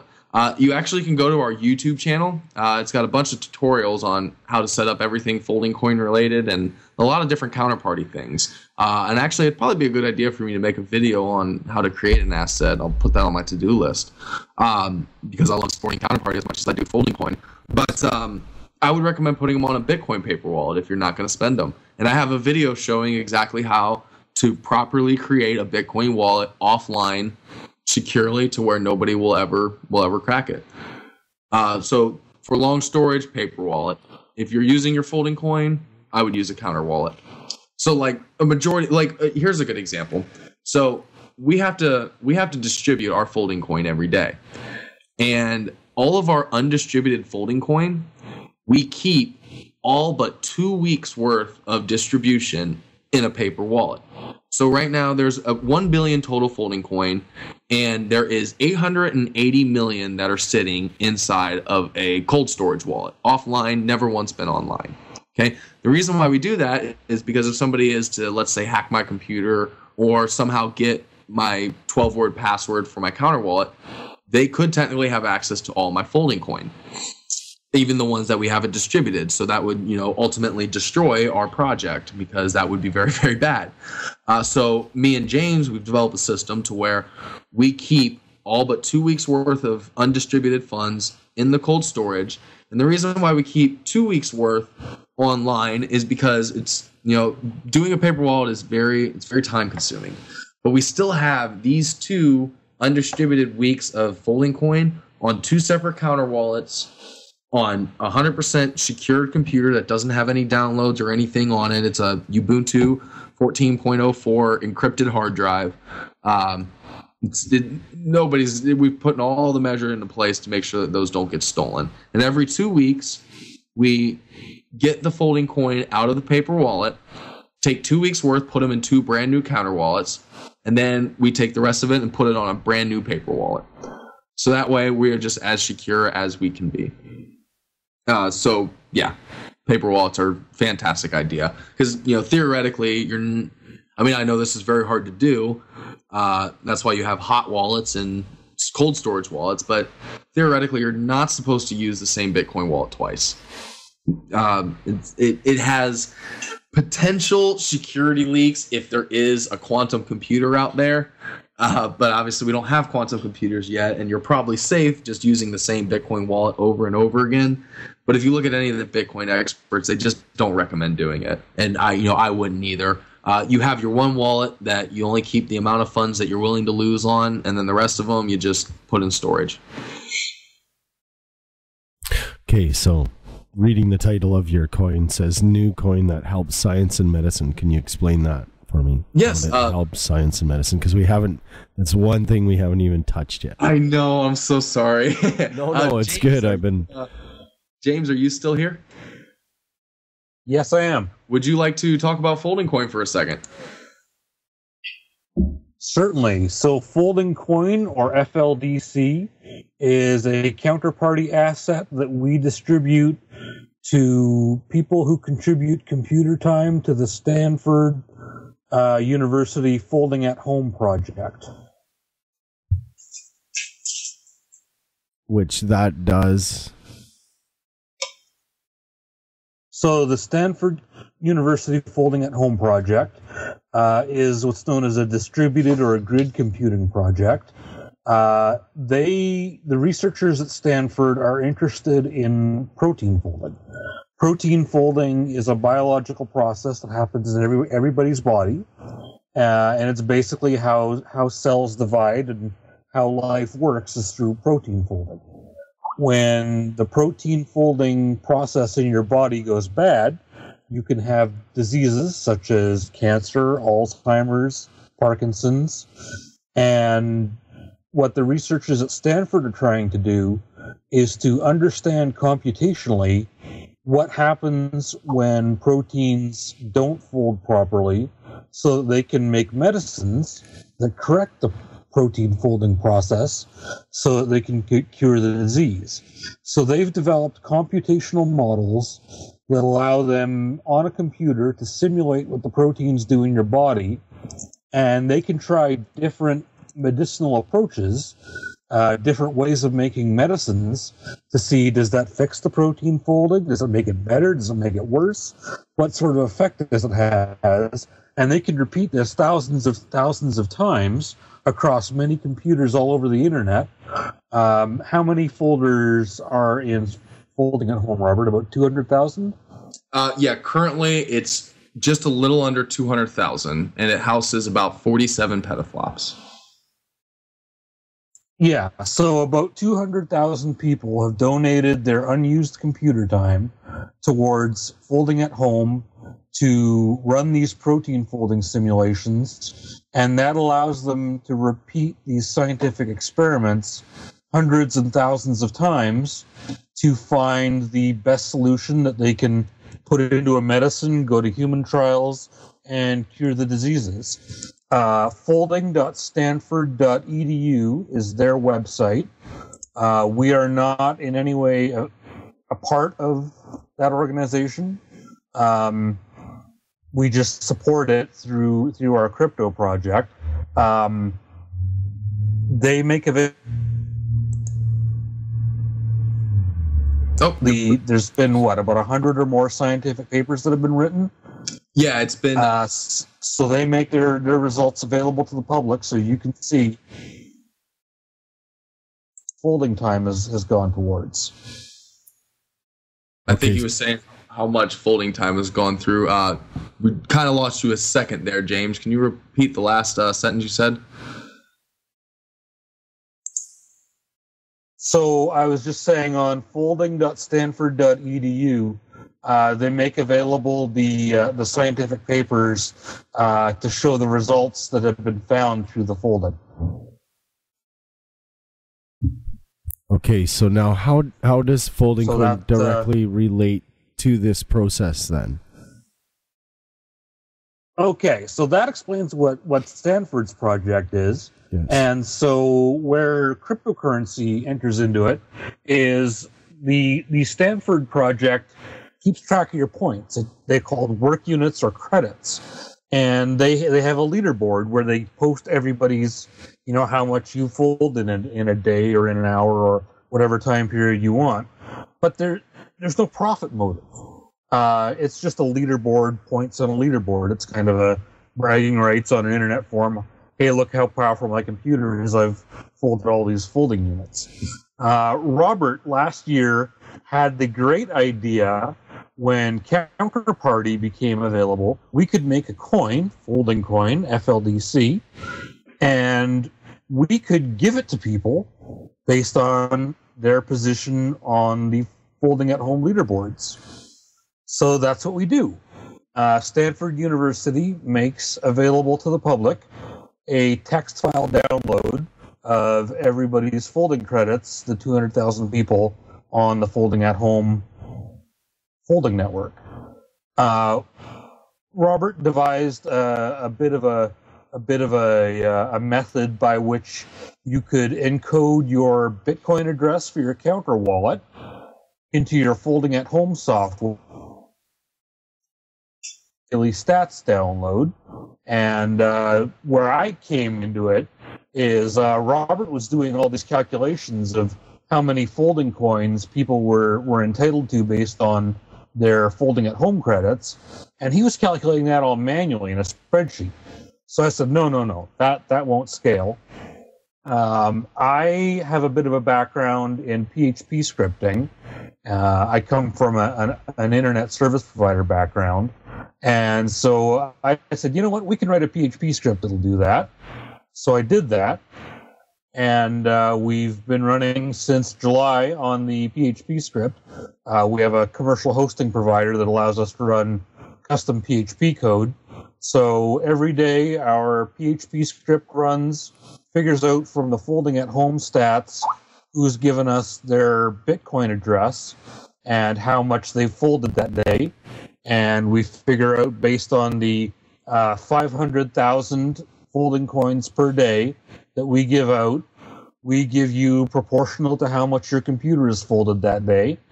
And we just repeat that on a daily basis, and that's how you get folding coins. Okay, so how does my computer fold that day? How do I get my computer to fold? Okay, so you download the Stanford University Folding at Home client. It's a very simple 1-2 click install like any other software. So this is kind of like mining then, sort of? Except you're mining for medicine, not hashes. Right. Okay. So you download the Stanford University software, which starts using the CPU time and GPU time on your computer. It downloads what's called a work unit from Stanford. Basically what they've done is they've taken these protein folding problems and broken them up into very small manageable bite-sized blocks of computation that they call a work unit. Folding.stanford.edu, is that where we download that from? That's correct. Okay, the download button right at the top with the arrow pointing down. Couldn't be easier. They make it to be easy for any general computer user. So the Stanford server takes these work units and gives them to your computer. Your computer crunches for a little while, depending on how fast your computer is. You might complete a work unit in an hour, or it might take 5 hours for a work unit. And your all phone depending can do on how it? powerful your computer is, how much you're using it at the moment, because it just uses your spare cycles. And your So phone it can doesn't do it slow your too? computer down or anything. If you're using your computer, it'll... Sorry, Rick, say again? And your telephone can do it as well? I see it says, or download Folding at Home for your Android 4.4, so you can do this on your phone as well. Is that correct? That's what I'm getting. You can. That's a relatively new development. It's kind of... I don't really understand why it makes sense to do it on your phone, because it doesn't, the whole point of a phone is you want to have a long battery life. So if your phone is folding all the time when it's idle, it's going to kill your battery, and you're not going to last a day on your battery. But I guess some people wanted to do it on their phone, so they made it available. Just to interject about the phone, because I did some research on that. Basically, it's still in beta, so Stanford's still developing it. But it only runs when your phone is plugged in. And the way it also works is, rather than it being like the computer software to where you get assigned a work unit and you work on that work unit till it's done, what it'll do is, let's say I plug in my Android tonight, I open my folding program and I fold while I sleep. Well, since the phones are not designed to do that high of computational work, I'm not going to get very far on my work unit. The moment that I unplug my phone, the work unit jumps to another Android phone immediately. So it's like it's doing it online rather than doing it on your local computer. Because if I download this Folding at Home client and I have a work unit that's going to take 12 hours and I get disconnected from the internet, my computer's still going to work on it. The Android needs to be on the internet in order to do it. So it's still in beta. They're still testing it. I would only recommend it at this point for experienced folding users. But we will definitely look into more details of that as it develops. So the Folding at Home client, then obviously, okay, no, I need to know. So once you go through this, how does it make folding coins for the end user? How do I have to put in a wallet address, or how do everything link together? Yes, so I recommend FoldingCoin.net if anybody wants to learn the exact details on how to earn folding coins. FoldingCoin.net is our project's website, and we have full screenshot video tutorials. But in a nutshell, when you install the Folding at Home software, one of the things that you have the opportunity to configure is your username. And so we've devised a special way to put your username in there. You can give a user-generated username. Mine is FB Soulman. And then the underscore character. And then FLDC. That's how our software knows to look for you in the stats. So FB Soulman underscore FLDC, another underscore, and then your full Bitcoin public address from your counter wallet. And then on our daily snapshots, we will catch your FLDC tag that you put in there, pick up your Bitcoin public key for your counter wallet, and every day we will start sending you your folding coins based on whatever you folded that day. And like I said, Stanford University makes available every folder's daily stats in a text file that anybody can download. So it's fully verifiable by anybody. And that's how we do it. And Rick, I just sent you a link in the chat box. Mm-hmm. You can actually pull up one of our stats page. This is a third-party stat page. It's not our direct one. But if you click that link and you scroll to the bottom, you'll kind of see what one of these username looks like. Folding on extreme all of this is overclocking. covered in great detail Yes. on foldingcoin.net. Yes, James is correct. We have a tutorial. When you open the web page, we have 2 easy get started tabs, like right on the front page. So for clarification, what is folding.stanford.edu, the client, when you download it? Because I did download it. I'm running it, and it's instantly doing something as soon as I get there. Of course, with the stop folding button. But what is this doing when it didn't hook up to an account or anything? I need to understand. So there are approximately 200,000 people that Stanford's University's Folding at Home project has been going since the year 2000. And there have been a lot of people that have folded with it. And so right now you're just another one of those normal people that have been folding along happily. You're not getting FoldingCoin at this point because you haven't put your counter wallet address in. As part of the startup process, and is that because FoldingCoin. Is that because I logged in anonymously? Exactly. Okay.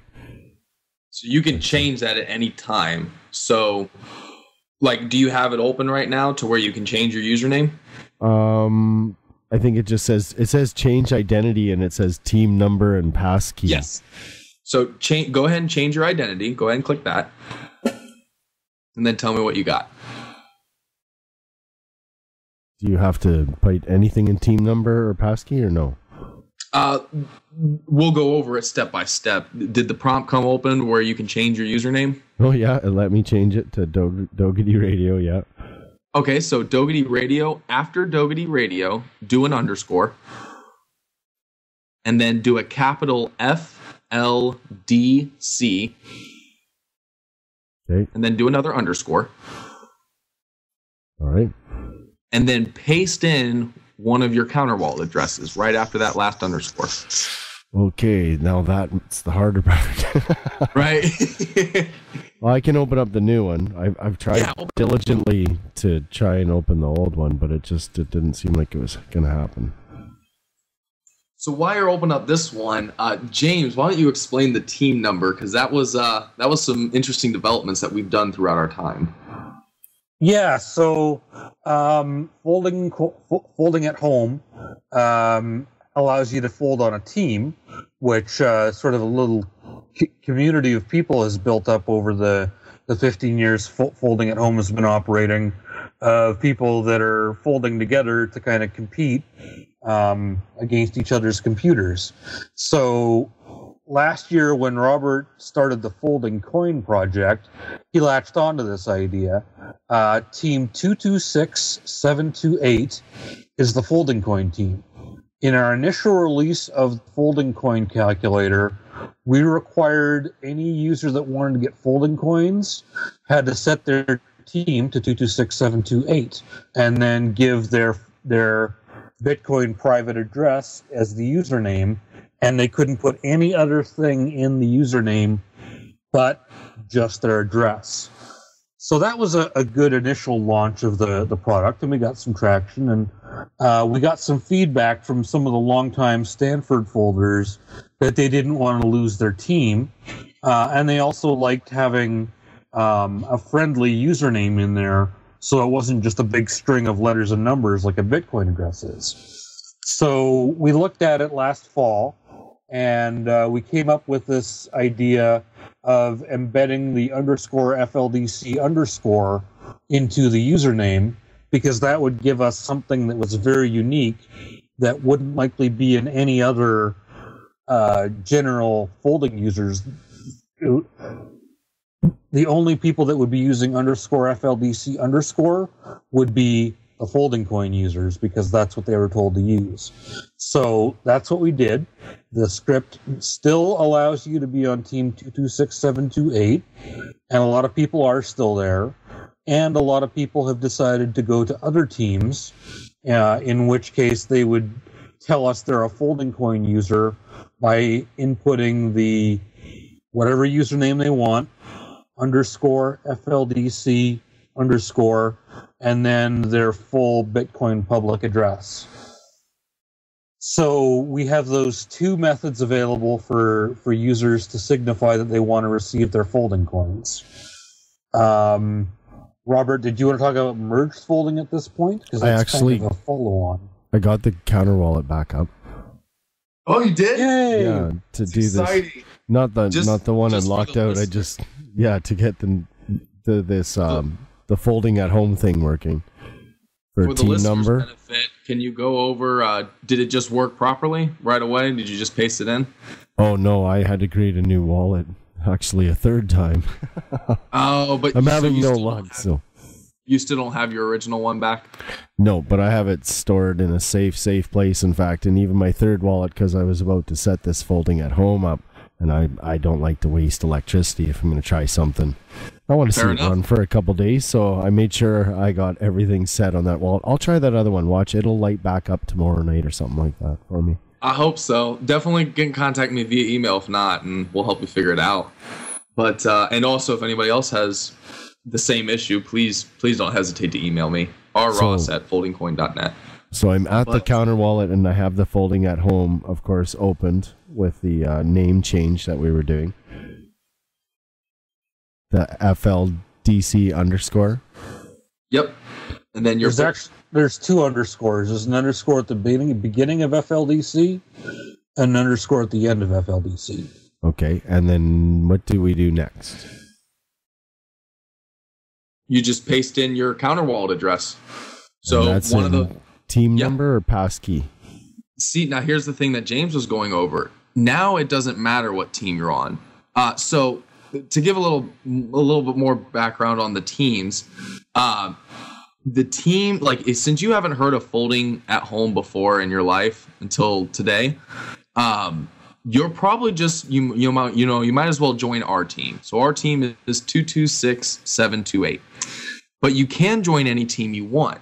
So I'm going to send you, before you decide what team you join, because maybe you don't want to join our team, maybe you want to join another team. I'm sending you a link right now. It's in folding.extremeoverclocker.com/team list. Can you open that up? Yep. Okay. So do you see how there's all these different teams? Yes. Okay. You can join any one of those teams now, and you will become part of their team, and you'll help towards their stats. And, you know, do you see how there's like some teams have done a total of 51 billion folds or whatever? If you open that first link I sent you at right before that other link, you'll actually pull up our particular team stats. So right now we are the 11th fastest team on the network. That's just people who decide to be on our team. Many of them who are first-time folders, they'll just join our team to help get our stats up there. But to receive FoldingCoin, you can choose any team number you want.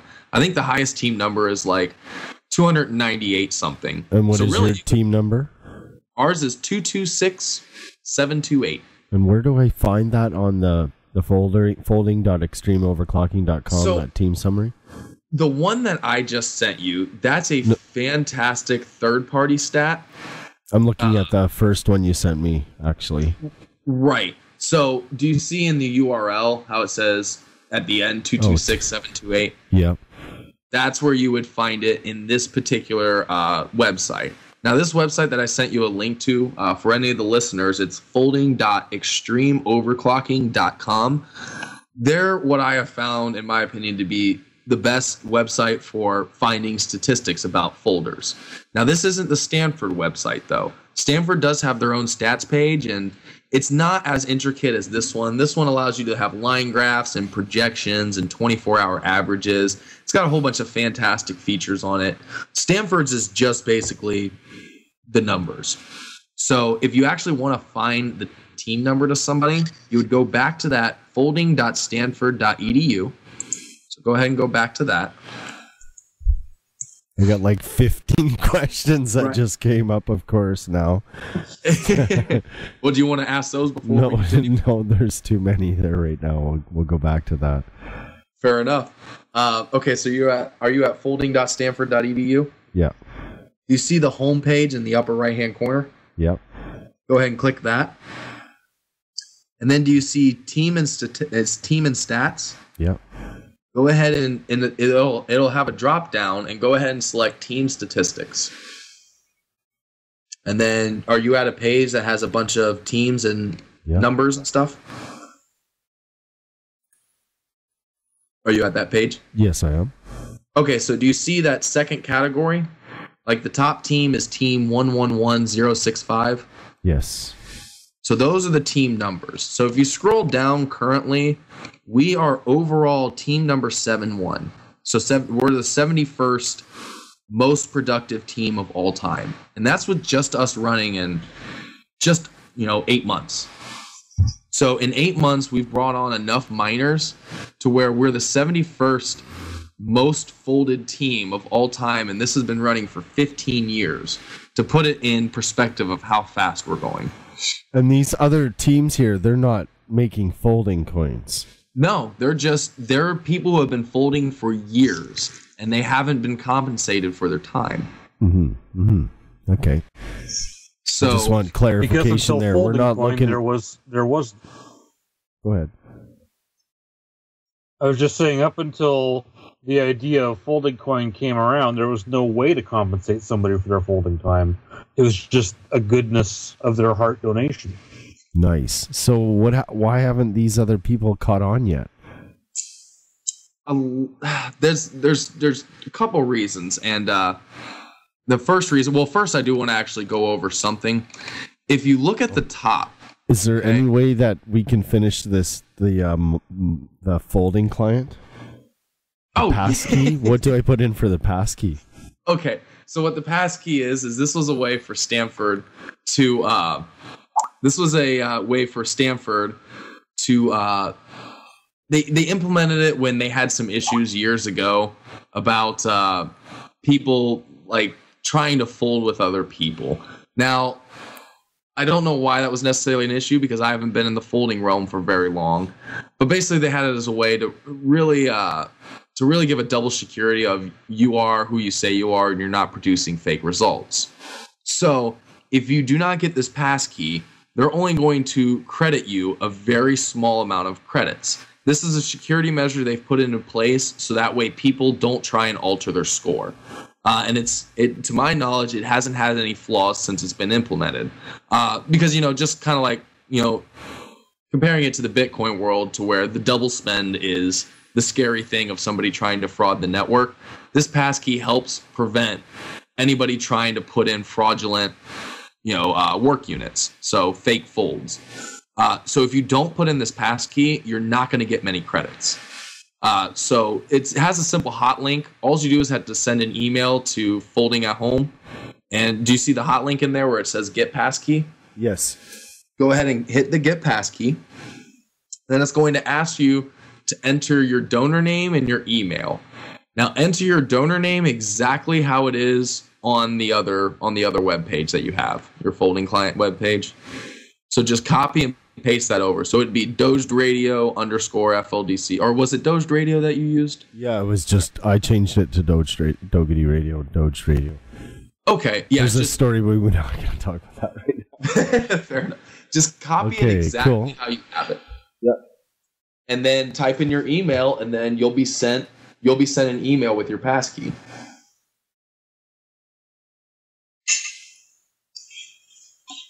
And that'll make you get a little better credibility for folding. Is that how you said? From what I've heard, and I've always used a passkey, so I actually haven't had any experience of not using a passkey.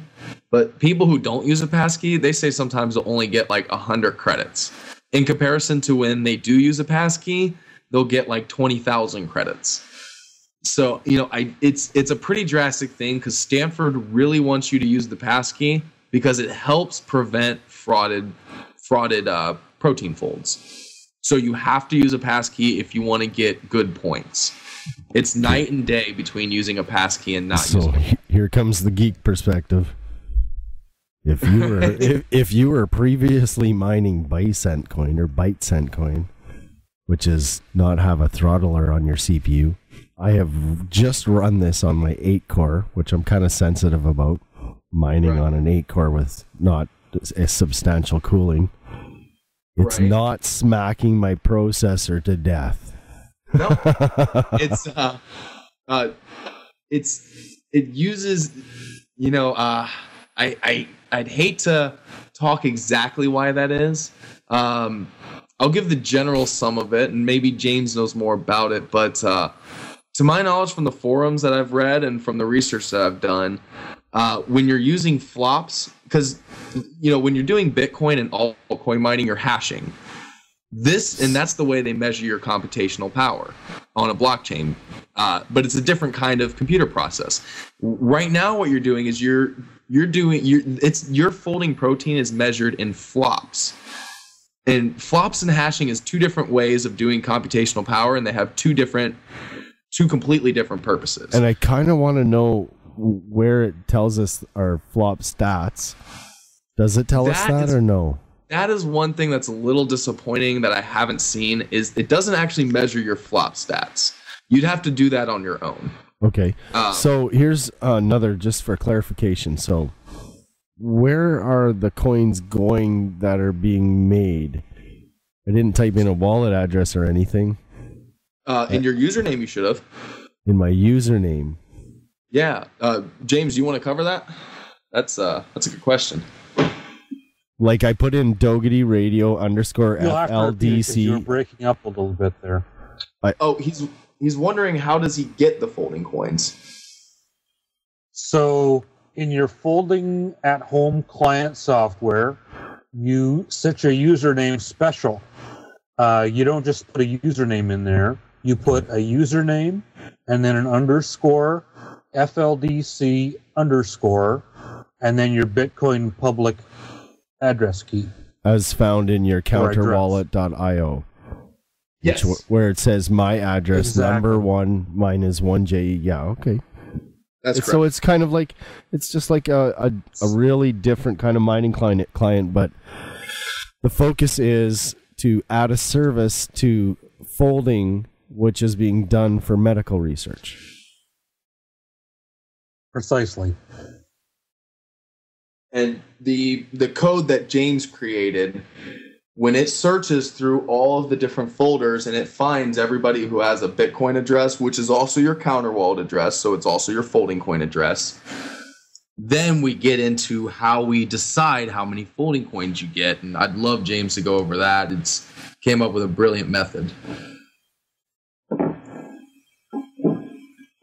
Okay, I'll describe that. But Rick, do you have anything else you'd like to know before we move on? No, I'm just playing with this last little bit here. It's really interesting. Okay, so what we do is we tally up everybody's folding stats that's part of the FoldingCoin program. In other words, everybody that set their folding at home software in the special way that we've just described. And so, just to use round numbers, suppose there have been 1 million folds completed in the last 24-hour period. And we issue 500,000 folding coin tokens every 24-hour period. So 1 million folds, 500,000 folding coins would mean you get half a folding coin per folding credit that day. That number changes, it fluctuates from day to day, but just for our very simple example, that day, everyone folded 1 million folds. We distribute 500,000 folding coins. That means everyone who folded gets half a folding coin per fold.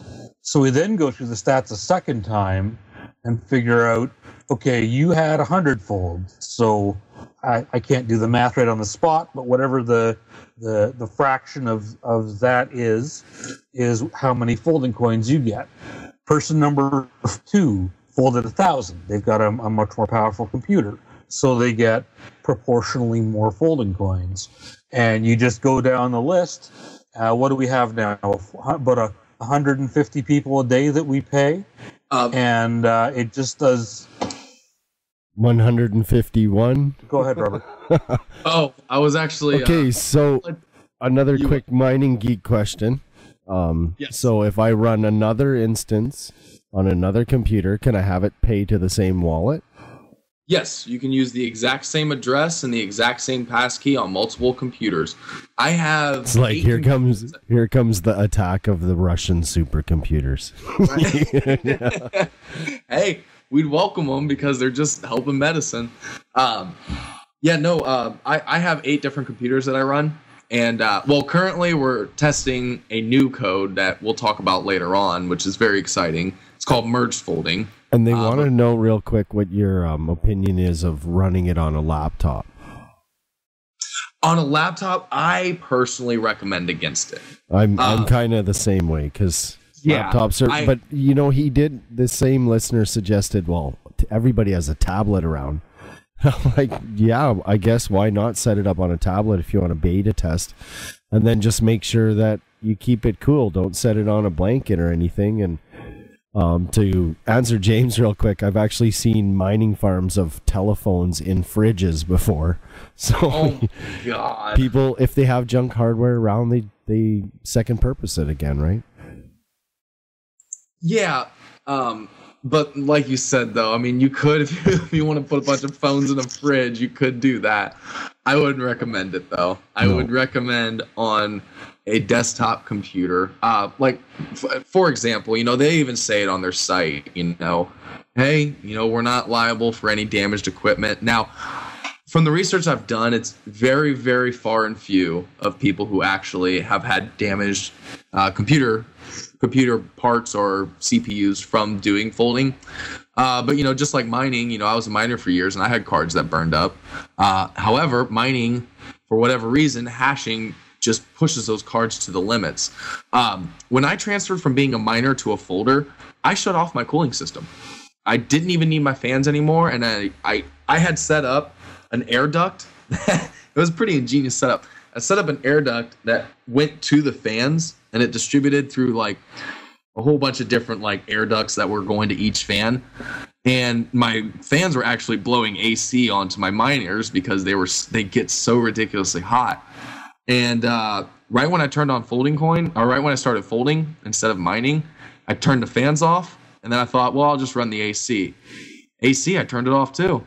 I didn't need it. So it runs a lot less cool, or it runs a lot less hot, but I still don't recommend it. But this is a not a bad answer for people who are like trying to save a little bit of power maybe and trying to keep things cooler. If you want to mine in a different manner. Now, I don't know yet, because is there a mining calculator to show how profitable mining your new, like, now is FoldingCoin a coin or is it an asset? It's an asset, but just like it can be traded on Poloniex, you can do a calculator, and we're actually currently looking to develop a calculator. We actually just started recently getting that request, and it actually kind of slipped our mind, so we'll be getting one soon.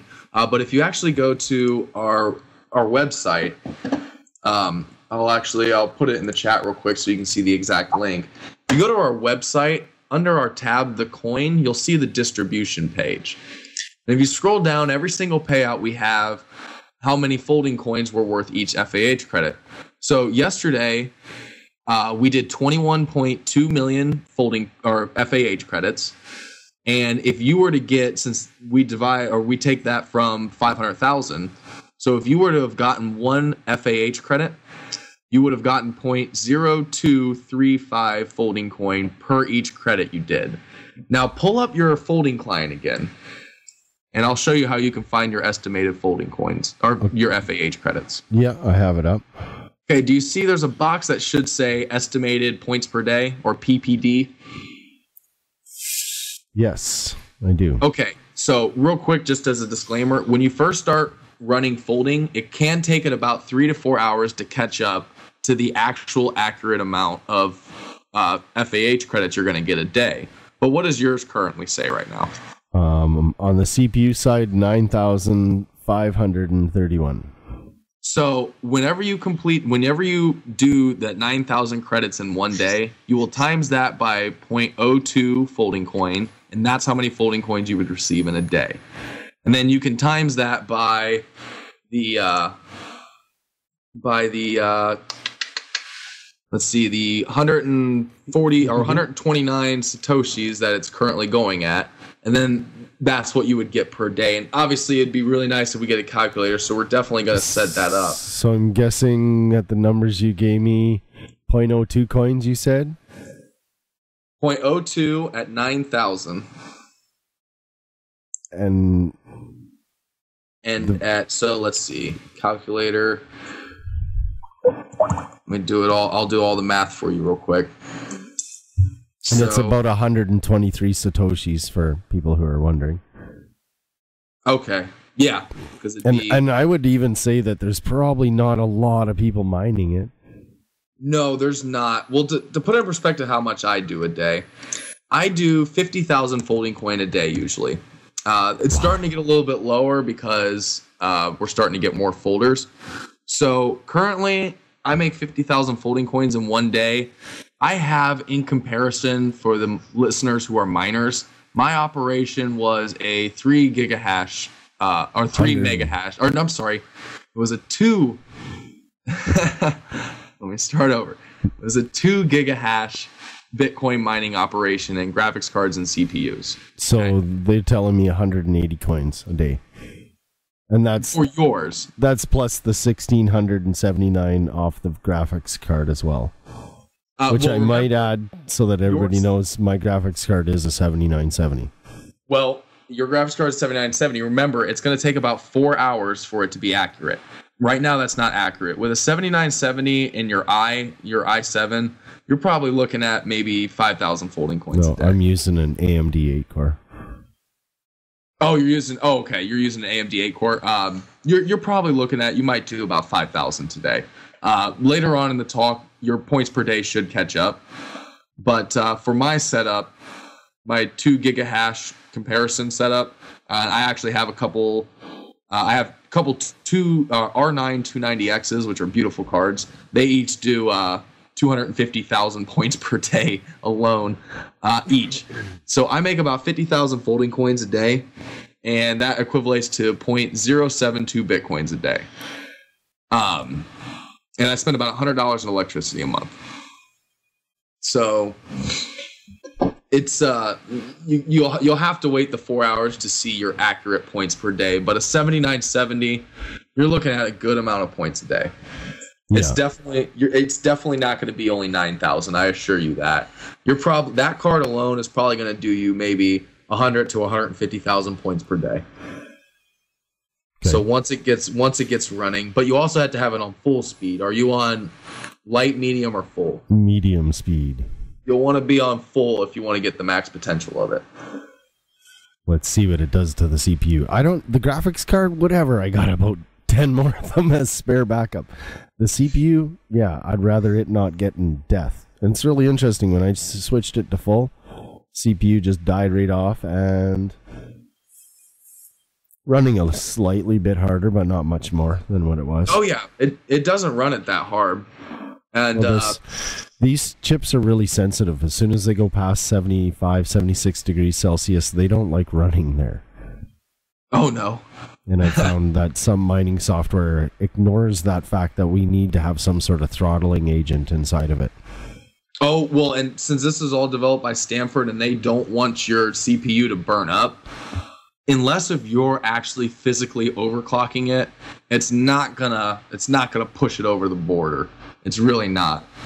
It's gonna do it at a safe rate. I'm gonna hold you to that, and we'll see if I get a temperature warning overnight or not. Hey, let's see if you get a temperature warning. I like I said, man, I run them all, and I haven't had any issues. But it isn't hammering it right up. It's actually leaving 2 cores. It's pretty low on 2 cores, and a third and a fourth are a little bit lower, but 4 cores are 97, 98%. Yes. And so actually, it's quite easy on your higher end PCs if anybody else worries like me about mining against my CPU. Yes, and actually one of my developers, he's on a Skype chat with us while we're here. He just pointed out a good point. His name is Aaron. There's actually tutorials on our YouTube on how to do this, But you can actually, let's say you just want to mine or fold. Sorry, not mine. I want to do a quick recap because I'm asked some questions. So now that I understand the process a lot better, so basically you have to go to counterwallet.io. You have to create a wallet there. You have to remember your 12-word passcode. Don't lose it. That's when you log in there under My Balances, you will see a Bitcoin address there. And this gets really interesting. We're not going to go back into that right now. But that Bitcoin address enables you to be able to mine the FoldingCoin. Now, what you do to get the FoldingCoin miner is you have to go to folding.stanford.edu. Did I get that right? So far, so good. Except when you're saying mining. Now you're a folder. Well, it's folding. It's not. We'll go over that really quick right at the end of me re-explaining this to them how to do it. So once you get to there, you have to download the client, which is really easy. There's a download at the top of the. It's simple, straightforward. Can't miss that download. Install that client. It'll reopen in your browser. Now, when you get into your browser, you're going to have to enter a little bit of data, and it's really straightforward. Put in your username, put an underscore, then put the Folding Coins ticker, which is FLDC, an underscore again, and then put your Bitcoin address that you have in your counterwallet.io page at the end of there. And then when you get rewarded, your Folding Coins will show up in your counterparty wallet, right? Did I get that all right? You got it all spot on. So that's what they wanted. They wanted to know how it worked. Now that we got it understood. Like this information, is this all posted on your coin ad? Yes. If you open up foldingcoin.net, the very first two links that are at the top of the page are step 1, set up your wallet. If you go to that link, we have 3 different kinds of tutorials depending on the different users. Some people like picture tutorials, so we have a full thing of picture tutorials. Some people like text bullet tutorials where there's no pictures, it just literally tells you what to do, so we have that available. And then for the visual learner, we have videos that go over exactly how to set it up. So it's me on there talking, showing you my captured screenshot of exactly what to do. Then the second step is to download the FAH client and insert your username. And that is the same thing, picture, bullet, and video step-by-step guides. If you go to the top of our website, though, and you go under resources, they'll have all sorts of different tutorials for various things. Like going back to what you said about how, what if I don't want to fold on all 8 of my cores? We have a video tutorial to show you how to lessen the amount of cores that you're using on your CPU. So you don't have to fold on all of your CPU. You don't even have to fold on your CPU at all. You can remove it from folding and only fold with your graphics card if you wish. Oh, this is getting better by the minute. Yes, and that's what Aaron, our developer, was just telling me in Skype, like, tell him that. Oh, indeed. So then I know they kind of want an explanation, and even myself, I still don't quite understand all those things inside of the counterparty wallet because the gremlins took my coins that I was playing with, which are really neat. When you get your coins into this wallet, you can do all kinds of really cool stuff with that. That's what's the neat part of everything. So Bitcoin address that is in your counterparty wallet, you can send Bitcoins to it. You can send counterparty coins to that address as well. Am I correct? So far, so good. And you can send folding coins to that address as well. And then you can take your folding coins and you can actually send them to your home personal Bitcoin address. And then when it gets there, it's kind of hidden in there because then you gotta sweep them. You have to sweep your private Bitcoin address to retrieve those coins, which is really kind of cool in my books. It's like a little hiding locker. If you want to say it that way, you can put stuff away and tell your kids you don't get this till you're 21 years old, and the other instructions are one kid gets this and one kid gets the other half of the 12-word. Nobody gets the wallet address. and who could ever take it? Nobody. That's correct. Nobody would know it was there. Nobody would know anything. And then when they all logged in and knew that they had to go to Counter Wallet, they did a swipe of your old Bitcoin address.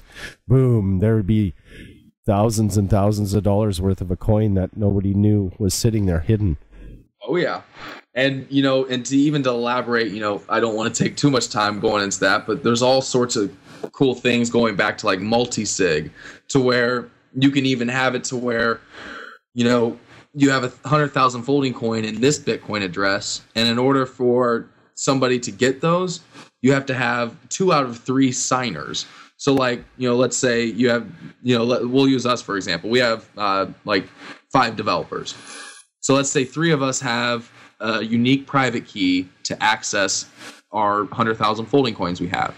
Well, unless 2 out of 3 of us sign to say, yeah, we can use these funds, then nobody can use those funds. I'm going to do a tutorial video on that too, and since getting on this podcast, it's actually opened my eyes that not only do I need folding coin tutorial videos, which we have a ton of on our resources page. You can have one now. You what? You're going to have one now. Oh yeah, full audio and full redid. We redid it twice, so I think we got it. Well, I think we got it nailed pretty good. Yes, and I will be adding more tutorials for counterparty too.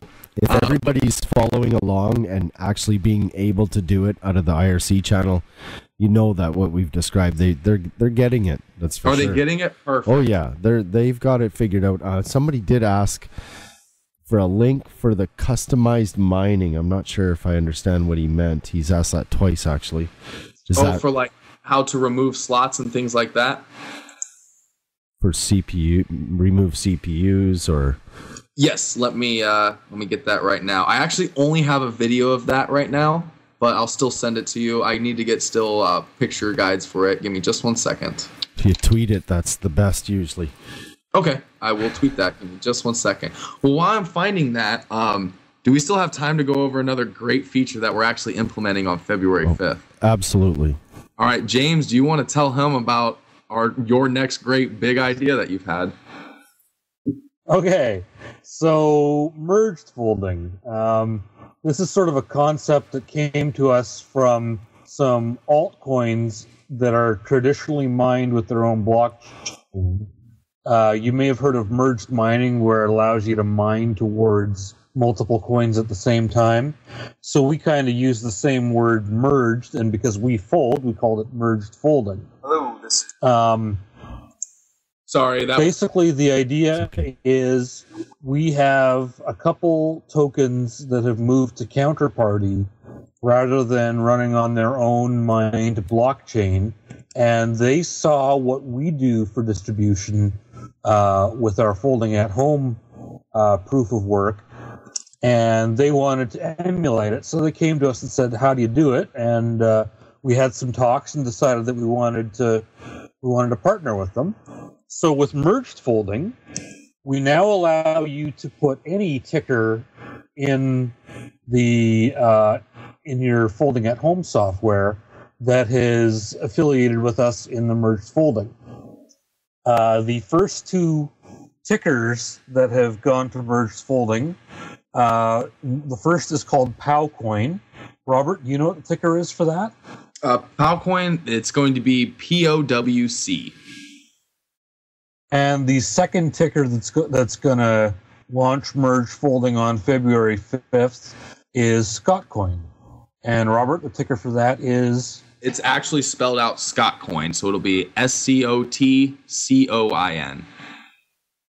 And we envision many more coins or tokens will want to join, and we'll announce them as they join, and you can add their ticker to your username. And we have a third option. Basically, there's 3 options. You can earn just folding coin. You would put the ticker FLDC. You can earn folding coin and the other coin. So you could put, for instance, POWC. It would still give you the folding coins, and we'd give you the POW coins. Or the third option is you can use the ticker sign of all, ALL. So friendly username _ALL _ Bitcoin address gives you every token that we ever launch on the merged folding platform for as long as they're part of the platform.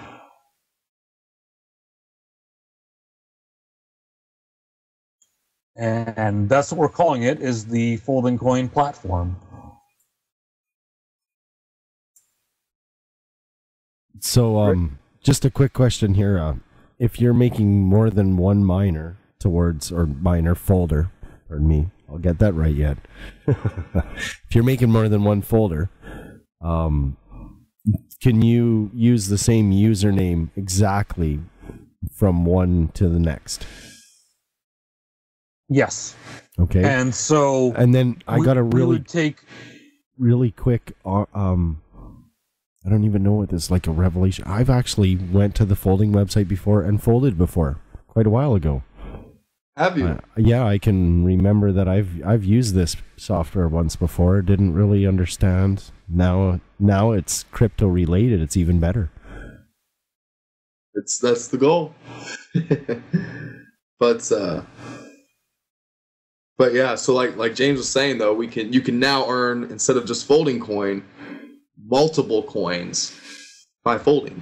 But that's not released yet. That's going to be a little bit of time. Now, I was already excited as soon as you said we're going to be able to merge and do more. It's actually not that much time. It's February 5th. We've been testing the code, and James has done a great job, and we're about ready to go. All the tests have been going great. All the calculations are being done properly. So who is the buy support on FoldingCoin then? Who is interested in buying the coin? Because what is it going to show for them to prosper in the future? Where is it going to have its advantage of it may be worth a little bit more in the future? Or is when people buying the coin, are they just buying to support the development further of the coin? Where would you say the market is for the sales market for people buying coin? Or the right now, asset? As it currently stands, to be 100% honest, the market and the value of our coin is the actual fact that by earning our coin, it is representing direct computational power that you provided to something beneficial other than a blockchain that's just going to die away. That's how it stands now. And then we do have, then your coin writes onto the Bitcoin blockchain, yes, saving unnecessary computational power to create another coin. That's correct. Which I can also describe your coin. I could use it as a stock offering coin, an investment stock offering coin, in many different formats right now. Just I don't want to get into them all.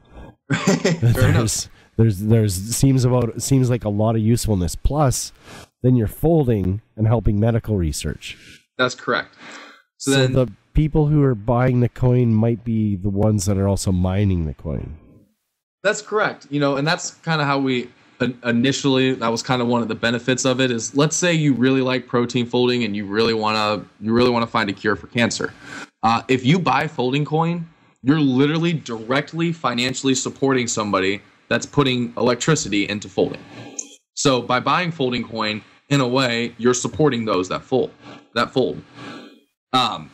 But we didn't want to just keep it that as the value. So the other thing that we're doing to add value is James's merged folding, to where now the value is not only that the folding coin represents beneficial computational work, but it also is basically like backing up all of these other coins that will be built on our platform.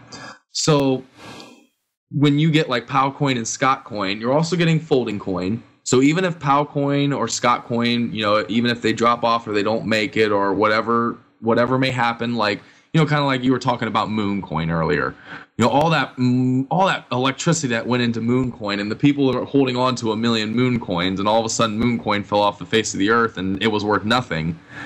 Well, now they got to start over and their coin's worth nothing. Well, if that happens to one of the tokens on our platform, well, at least you still have FoldingCoin, and that's still tradable right now. So you're not in an all loss. And then the benefit also could be, well, like Scottcoin, they have a fantastic idea. They want to be the cryptocurrency of Scotland. So let's say Scottcoin takes off even more than FoldingCoin. Well, you've been getting Scottcoin by contributing computational power to the folding network. You still have your FoldingCoin, but now you have a really valuable Scottcoin. And the next thing that is working on, we'll be working on for probably some time, is our marketplace idea. Basically, and this would, and it's hard to say if this will directly benefit FoldingCoin at all, but it will benefit Counterparty. We want to create a marketplace, kind of like an eBay, for counterparty assets. So, envision basically eBay, okay? Now, envision you're a seller. You want to sell your 7970 that you have. You want to sell it for $200. You want to accept Bitcoin, but you also want to accept FoldingCoin, or you'll accept storage coin, or gems, or swarm, or LTB coin, all of these different counterparty assets. You can accept any one of them, because instead of us having to input multiple wallets like Dogecoin or Litecoin or Darkcoin, instead of having to incorporate all those different blockchains in our eBay system, remember, once one counterparty asset is compatible, all counterparty assets are compatible. So you as the seller, you might not like FoldingCoin, so you might only want to accept storage coin and Bitcoin. You might also not like storage coin, you might only want to accept FoldingCoin or swarm coin. Any combination that you would like. So what we would hope that this would help is a lot of these counterparty assets, they're not coins that you earn every day. They're kind of like how I was originally describing you, counterparty. They're more of invest in my company and you're getting a share of it. A lot of them are like that. They're valuable because, like Swarm, if anybody isn't familiar with Swarm, please go check them out. They're a fantastic counterparty asset. But they're not a coin that you would use every day to trade with. They're one that you want to hold on to because you get paid in dividends and things like that. So our coin, since it's earned just like mining, it's kind of like that whole, you're getting it every day. So people can use it. It's an everyday coin because we're trying to mimic what the altcoins, how we see should be inside of the Bitcoin blockchain. Yeah, you couldn't have said it any better than that right there. Yay. Can you use the same passkey per identity, or should you generate a second passkey per client? You should use the same one. You should use the exact same one. That same one that you got in the email, just make sure you access your email on all your different computers or copy and paste it, do whatever you do. But you should use that same exact passkey associated with your same username. Just for any users who have trouble. Yeah, definitely. Wow, why isn't this happening? Well, so, okay, I'll give you another quick scenario. So all of a sudden 1,000 miners join and start selling the coin. So we're definitely coming on a price drop. Is there any consideration towards things that we see in regular crypto like gravity wells? What happens if a big super huge mining farm starts entering the network? Well, James, you want to talk about the Antons actually? You still with us, James? I'm here, but you're breaking up a little bit to me. I'm sorry. I'm traveling and the internet connection where I am isn't the best. Could you repeat that, please? Do you want to tell him about what happens if a big folding farm comes, or kind of like the Anton?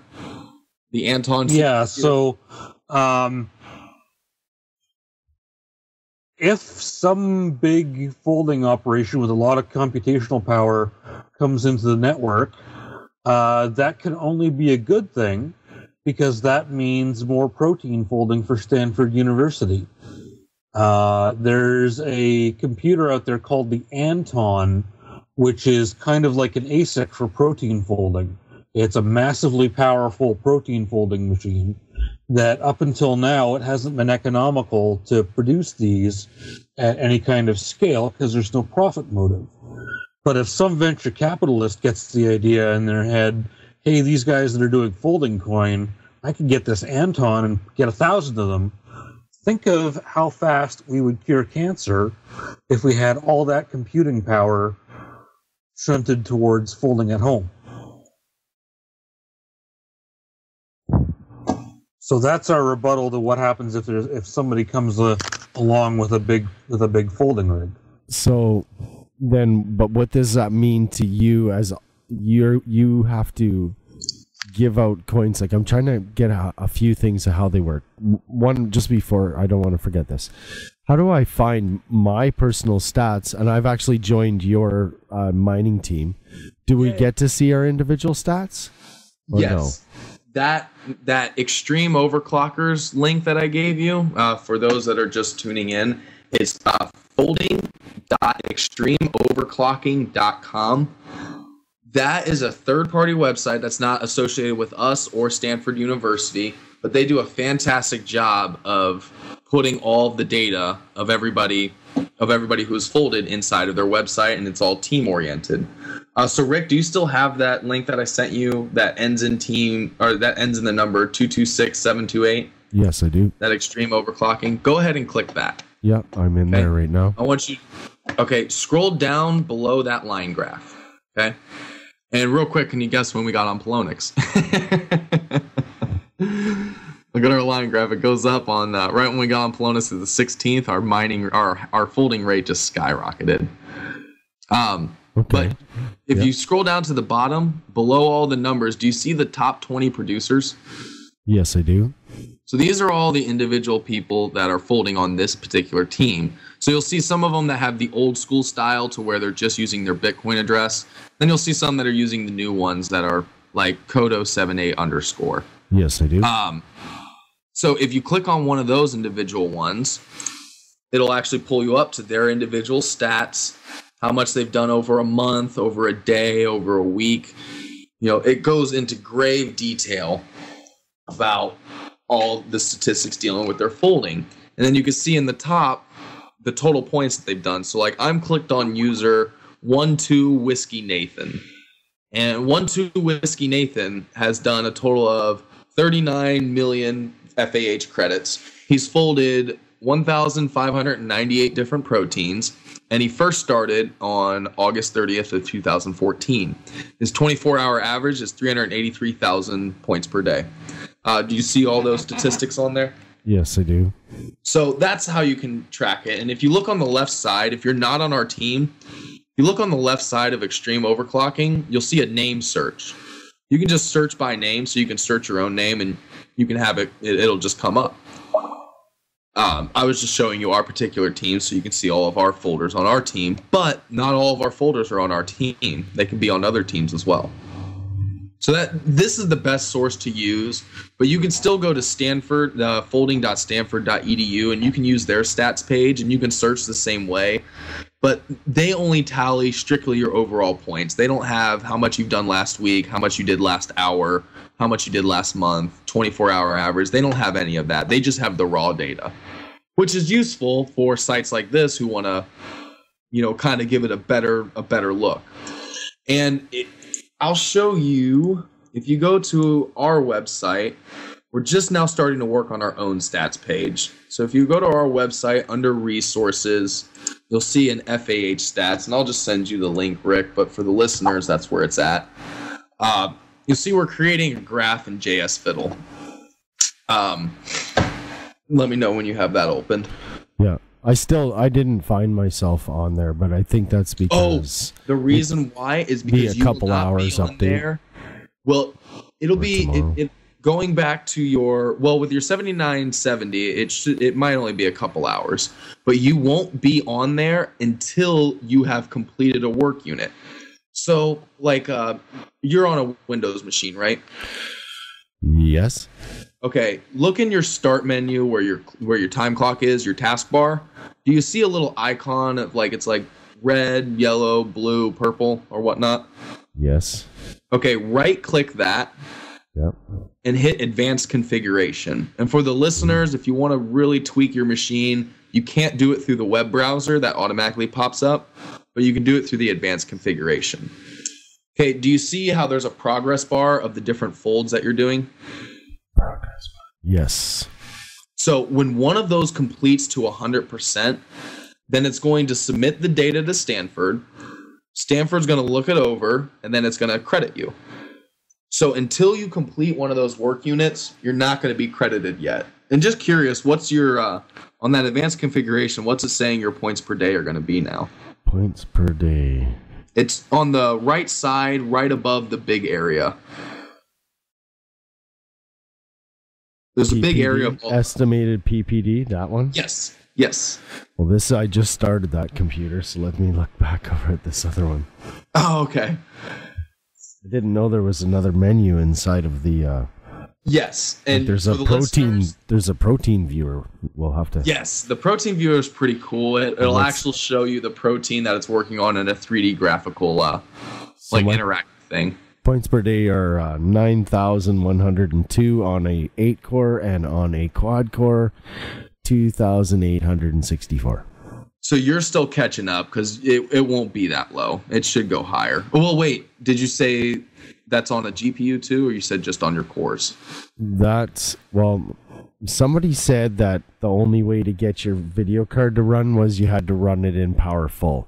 That light and medium doesn't run the GPU, but maybe I'm wrong. It won't on some of them. That is correct. It's that's actually something I'd probably look into because I've heard mixed things on that. On one of my computers, I run it on medium and it runs my graphics cards, but on others, I run it on medium and it doesn't. So it is something kind of weird, and it might be particular to the kind of graphics card. So, like for example, the driver. Or the driver, that James could be right. I can tell you this much for sure. My CPU is smashing everything right now. Is it 15%? Nothing, and the graphics cards beside it at 4.5. Let's see. Are the graphics cards running on the Folding too? Yes, but they are. Okay. Yeah, but it definitely, the CPU's in the 8-core is destroying the graphics card. At least it looks like that so far. And that could be because you're on medium, or it could be because it hasn't caught up yet. It can take, when you first start it can take 4 hours. But to put it in perspective, because I don't have a 7970, I do, however, have a 7850, and my 7850 does me about 60,000 points per day. I got a 7950 here. You have 7950? So yeah. You may... It's saying 13... Said 13 points per day, 1,679. 1,670. It'll definitely go up from that because my 7850 does 60,000 a day. Really? Points per day? Yeah, my 7850 does 60,000 points per day. Does it matter? Do you have a preference in where it says I support research fighting? Do you preference anything? Is there anything that's maybe... You can if you want. I personally don't. I just keep it at any disease. Okay. But let's say that's actually a good feature that you pointed out. Once again, everybody, email me with all questions. There's so much to this. Give them your email again, too. But yeah, no, what Rick's talking about is they actually have a section to where you can support a particular kind of disease. So, like, let's say somebody's dad has cancer or something, and they want to do folding at home because they want to try and help find a cure for cancer. Well, they can hit that drop-down arrow, and they can select cancer. And what that's going to do is it's going to send them work units that are more oriented around cancer research than the other ones. Now, Stanford does not guarantee that every single protein that you fold is going to be just for cancer, but a majority of them will. So if you have a particular interest in cancer, you can change that drop down to cancer. I keep mine in any disease, so Stanford just literally sends me random proteins that I need to fold. But yeah, no, you have the option. This is cool because mining kind of sucks right now. Yeah. It does. So now everybody can be miners and folders. You can do a couple things, and you can be useful. Oh, yeah. And our lead developer, or not lead developer, one of our developers, Aaron, he actually just sent me a message. Our stats come in. James has our stats coming in at 1 a.m. Eastern time every day. So we just had our stats from yesterday, and we had 179 folders get paid out. That will be getting. Woo! Yeah, that's up from. That's a record, I think. That is a record, and we had 21 million FAH credits that happened yesterday. So 21 million credits, and 179 different people will be receiving FoldingCoin here in just the next hour or so. And so what is the max coins per day that you guys will pay out? James, actually, I can start doing the payout right now. Do you want to tell them about our distribution methodology and when it's halving and things like that? So, yeah, I'm going to have to refer to my website because I don't remember the exact... It's like my CPU is just rolling everything. I'm pretty proud of that 8-core AMD, actually. I got it. I'm a sniper when I buy hardware. And I actually bought it 2 years ago almost on a sale. And right now, it is just almost back at that price retail again. Really? Yeah, I got it that low of a price. It was just, I don't know. Nice. Hardware's really weird. It phases strangely when buyer markets slow down. Prices drop real crazy. Oh, yeah. Well, while James pulling that up, currently, we distribute 500,000 a day. And what we do, here's another cool aspect of our coin. I was going to say cool aspect. I just fired up the protein viewer. Isn't that cool? That is very cool, yep.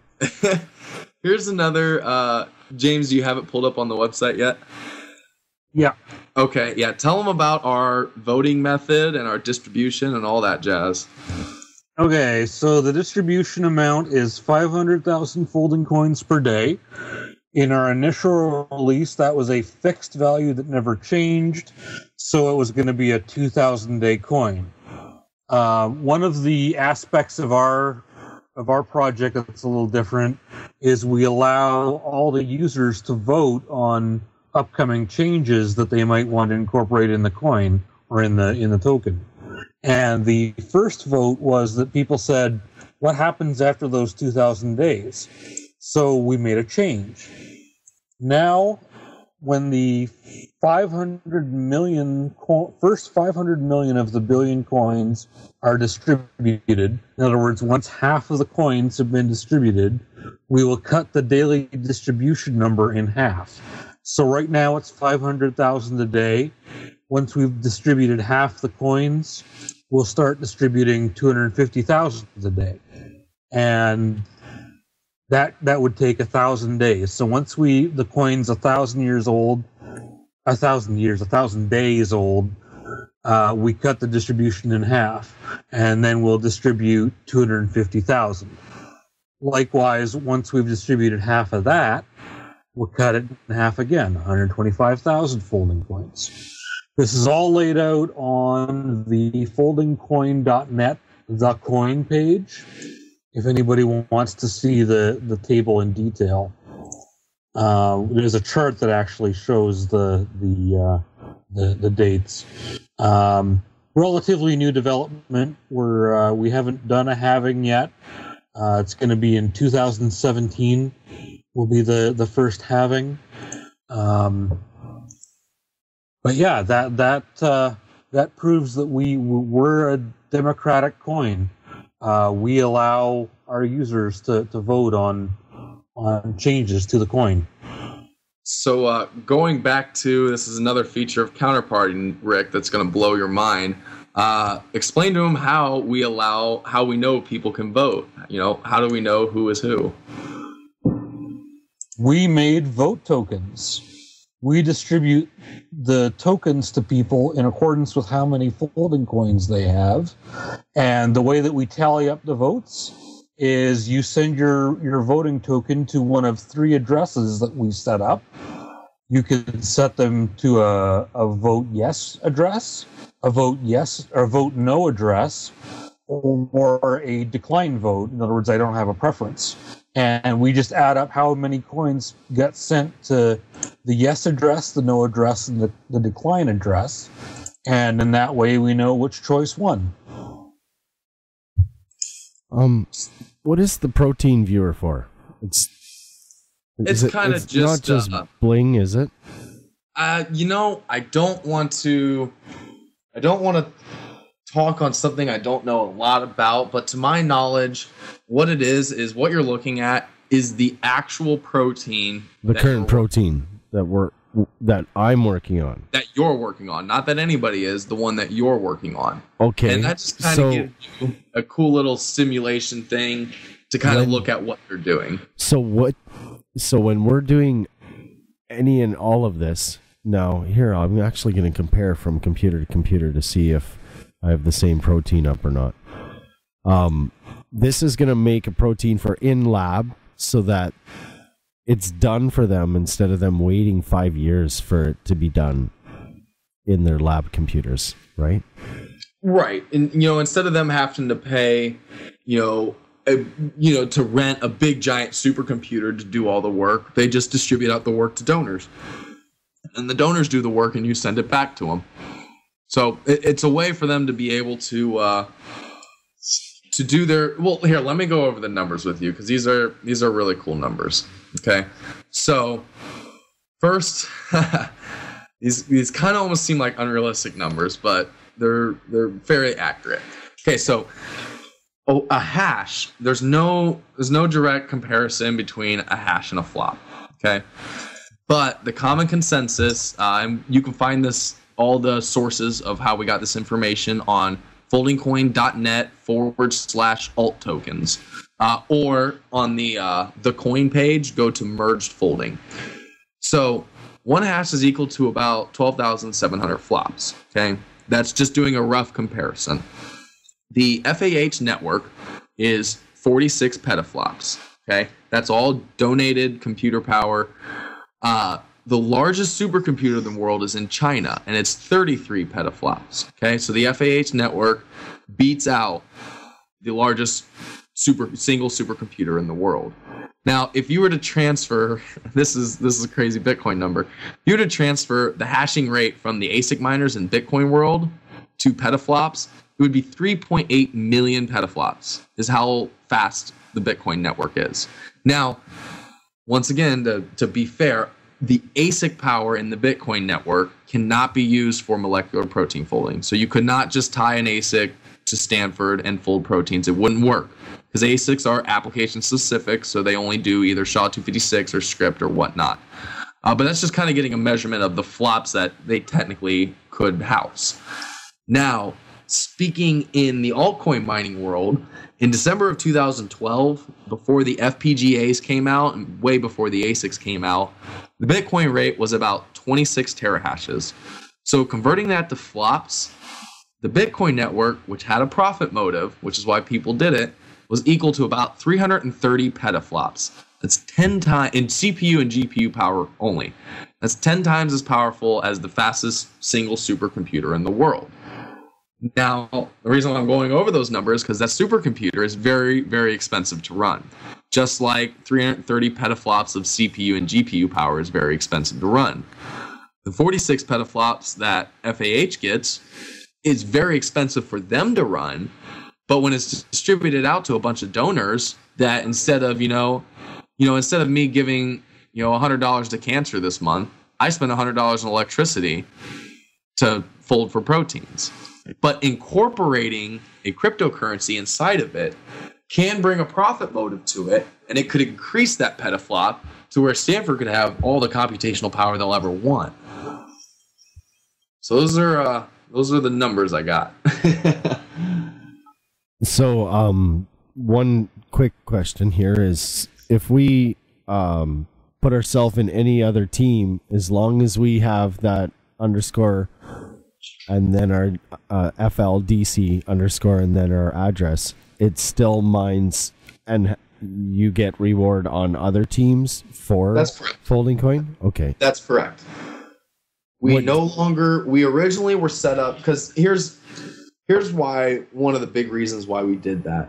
In the mining world, it's not about who's the leader, it's about who has the most coins. So going into this project, me being a miner for 2 years prior, I kind of had that same mentality. Because, when I used to do Slush's pool and all that stuff, they would have a leaderboard of who's doing the most mining, but nobody cared about that.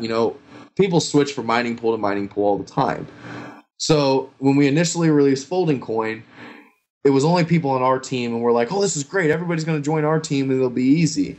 A lot of the folding community that's been doing this for 15 years, many of them are not like crypto. They're not about crypto. They're about folding proteins or whatnot.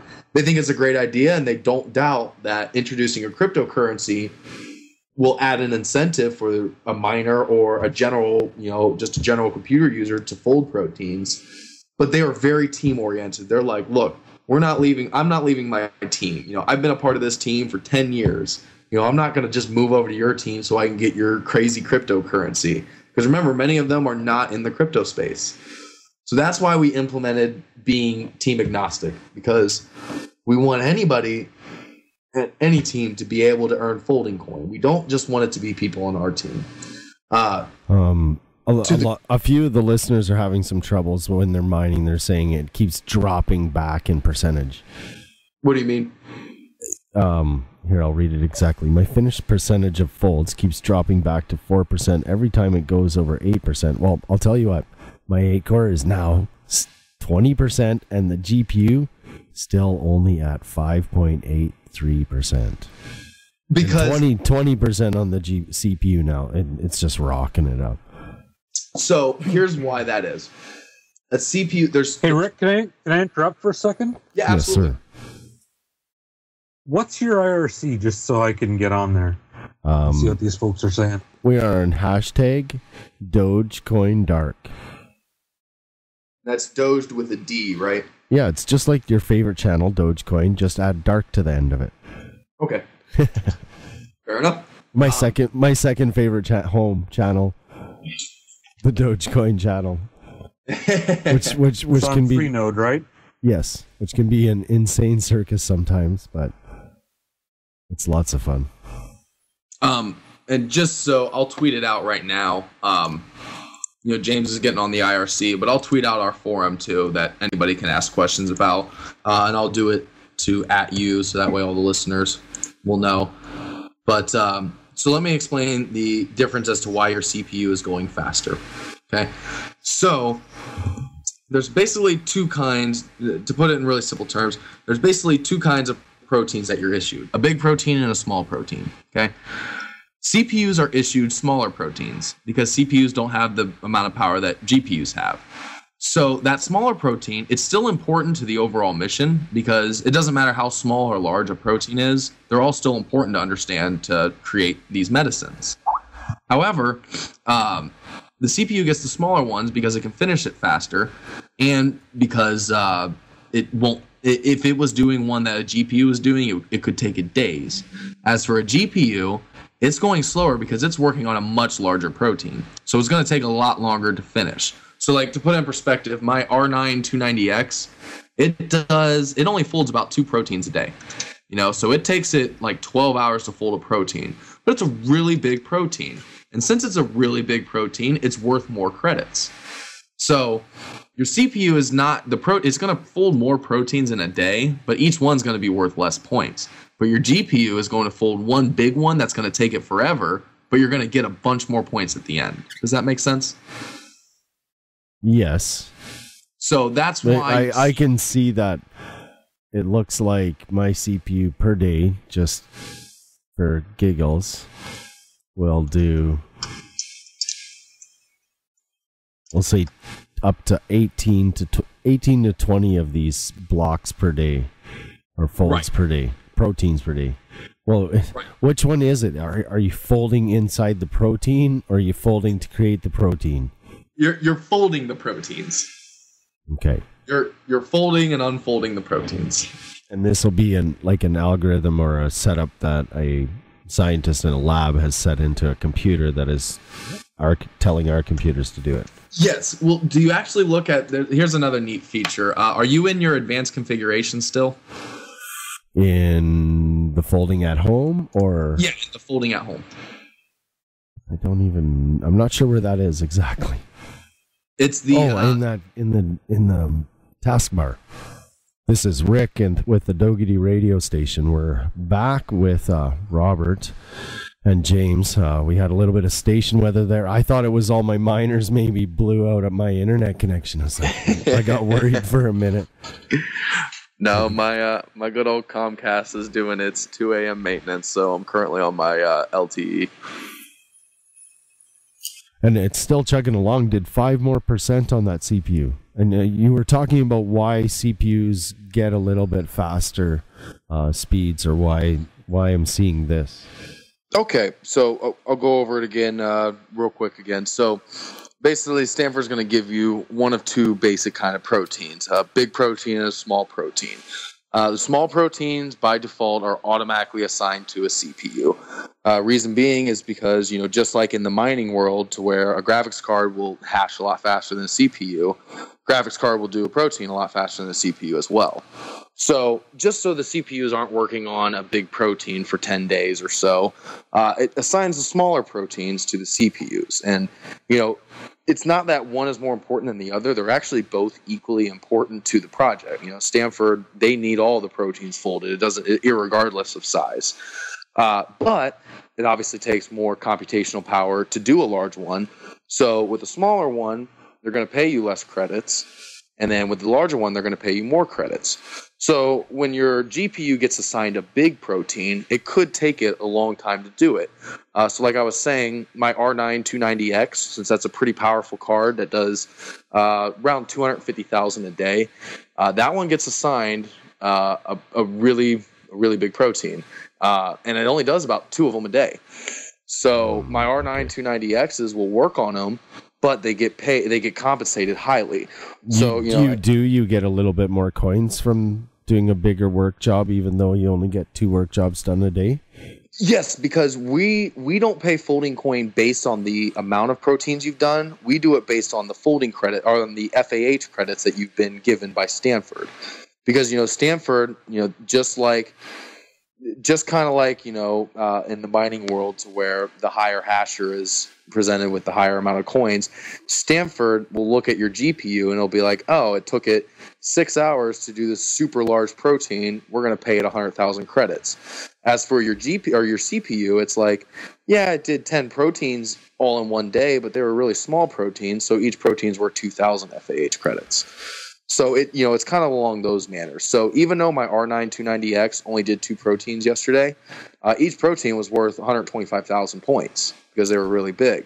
So according to our distribution methodology, it doesn't matter that I only did 2 proteins that day with my R9. It matters that I had 250,000 points on that R9.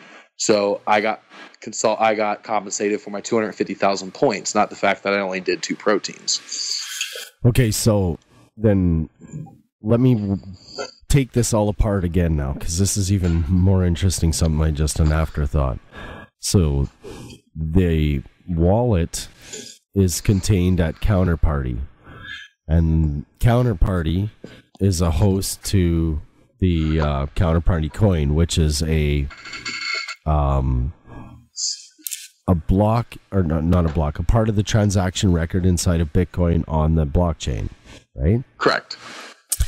And then you created a coin inside of that, or you created a asset or coin inside of that environment, and then you went to folding at home and you created, or took that environment and made it work with that coin so you could be rewarded for it. That's correct. It's a how'd you put all that together all at once? That's definitely, now that I see where everything works, it's like you didn't make folding at home. No, but we you didn't made make this work with crypto. That's correct, because Do you think James's thoughts is why reinvent the wheel? Completely out there. Do you see this being incorporated in SETI at all, or ever? Is that any possibility? So there's SETI doomed. Like we were discussing before, there is a grid coin out there. Grid coin works with Boink. Now, the problem, we have had discussions about this before, but one of the big problems, and it's something that we'll definitely look into still in the future. We'll keep tabs on it.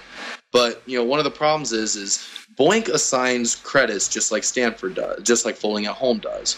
So participants of SETI, they get paid X amount of SETI credits for their work that's contributed to SETI. However, it's not like FAH credits are the same exact computational power as SETI credits. SETI, their amount of credits that they distribute is different than Folding at Home.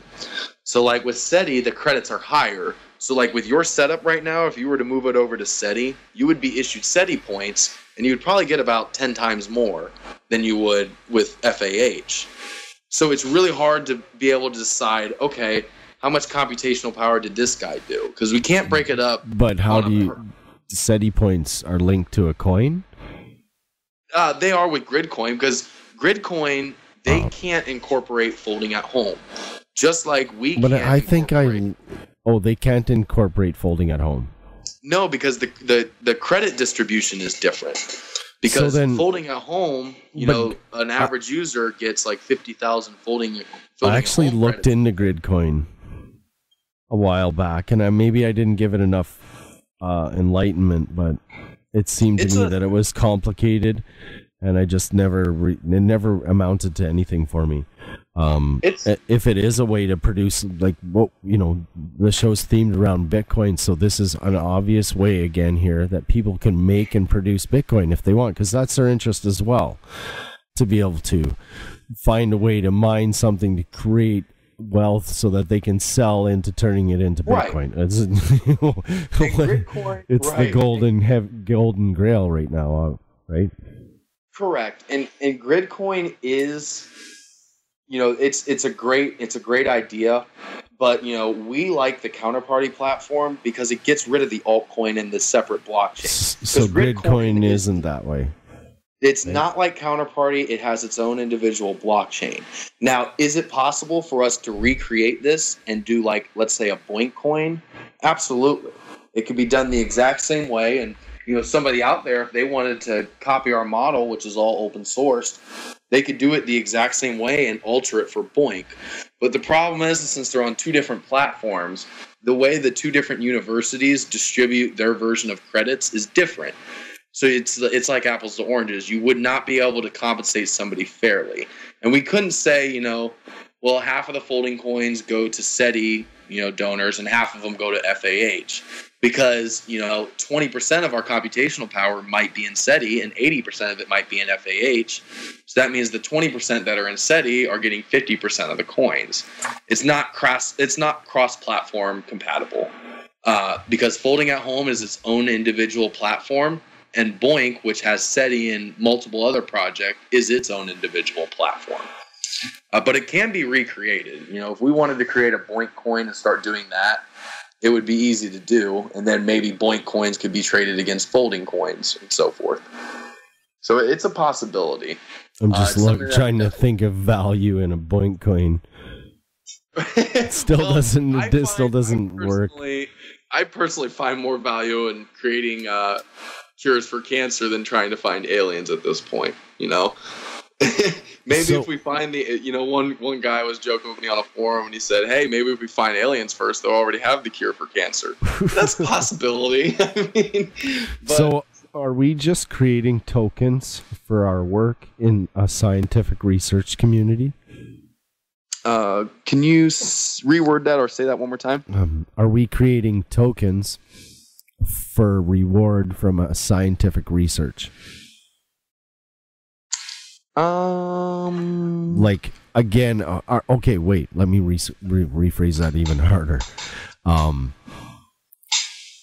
Is VC capital going to play a role in building what you're doing? Okay, wait, how are you going to pay yourself other than the mining that you're doing for all the work that you're doing? Does Stanford give... there's the question. What does Stanford do when you create the group that you're doing the folding for? Do you, as operators of that group, get any kind of extra from Stanford, or is that completely non-profit folding? Okay. Stanford is a 501c3. They are 100% non-for-profit. Just like us, we are also a non-for-profit. They do not in any way, shape, or form give us any sort of benefits or anything like that. They think the project's great and they wish us the best of luck, but there's no partnership, no anything like that.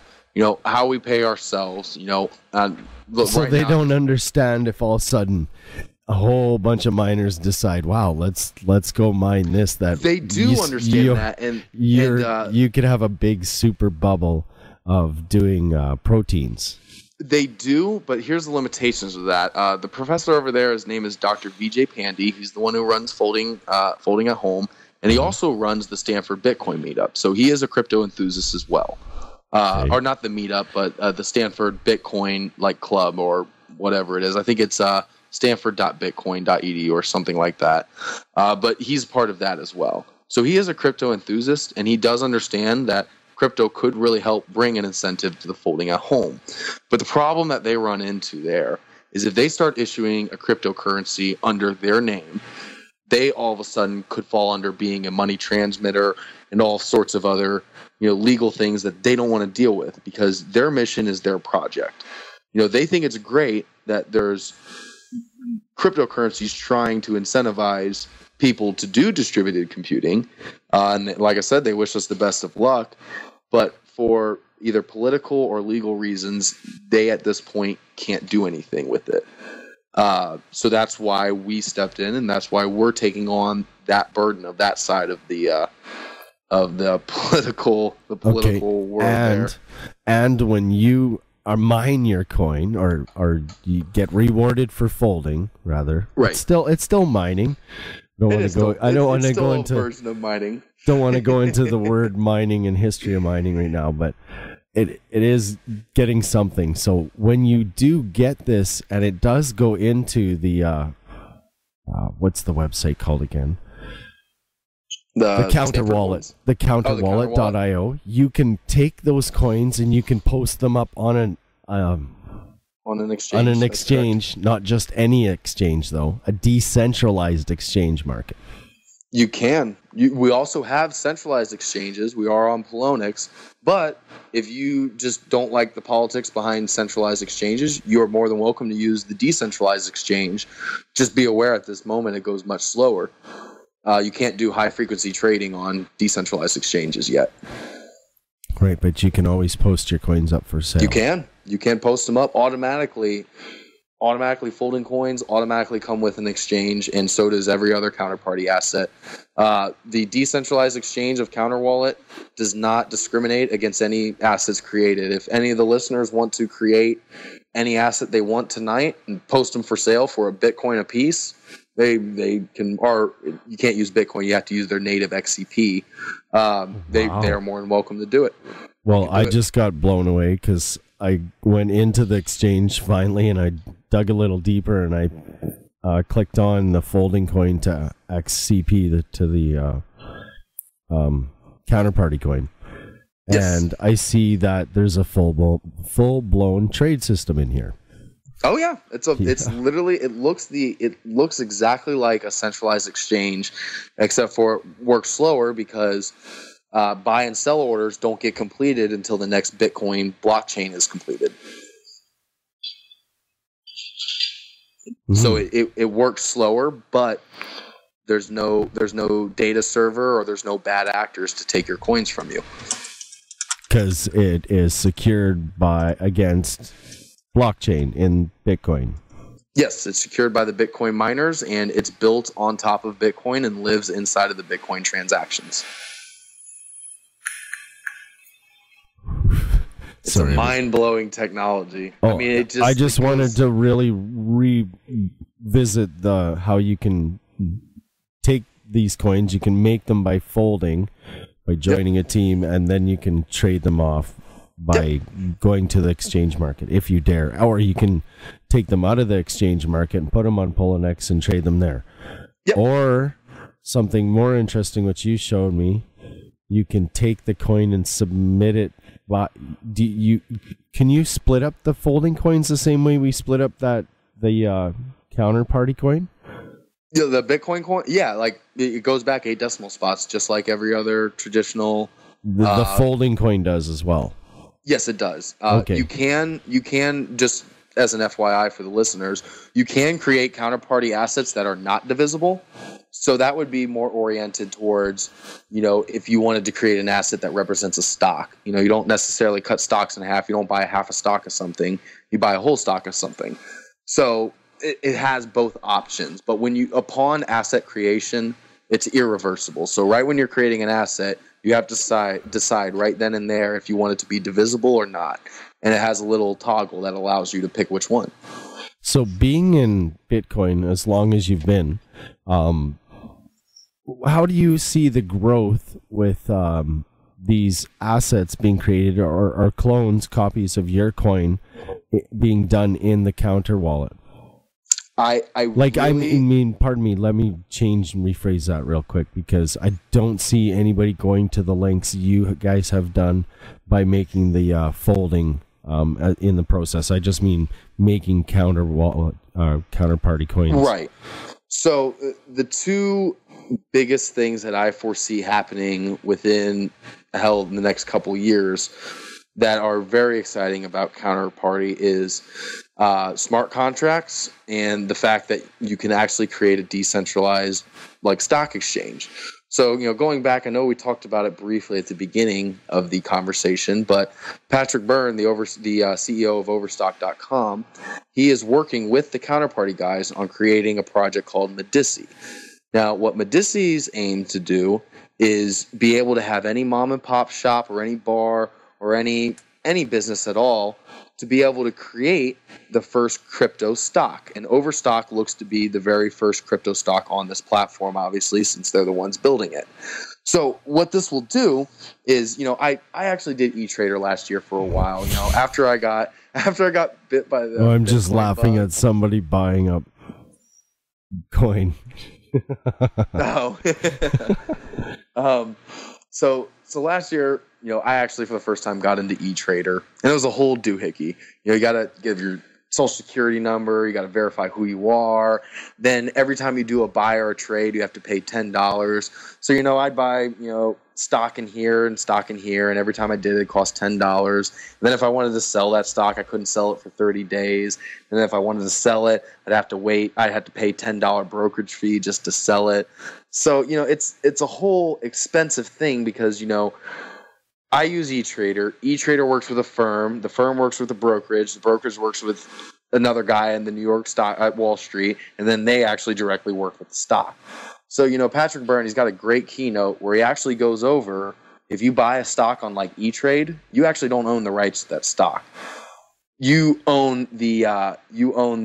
basically lent the stock, but E-Trade owns the stock. And the company that owns E-Trade owns the stock, and the company that owns that company owns the stock, and it just goes down. It's as that one guy said in that keynote, it's turtles all the way down. It's just another layer.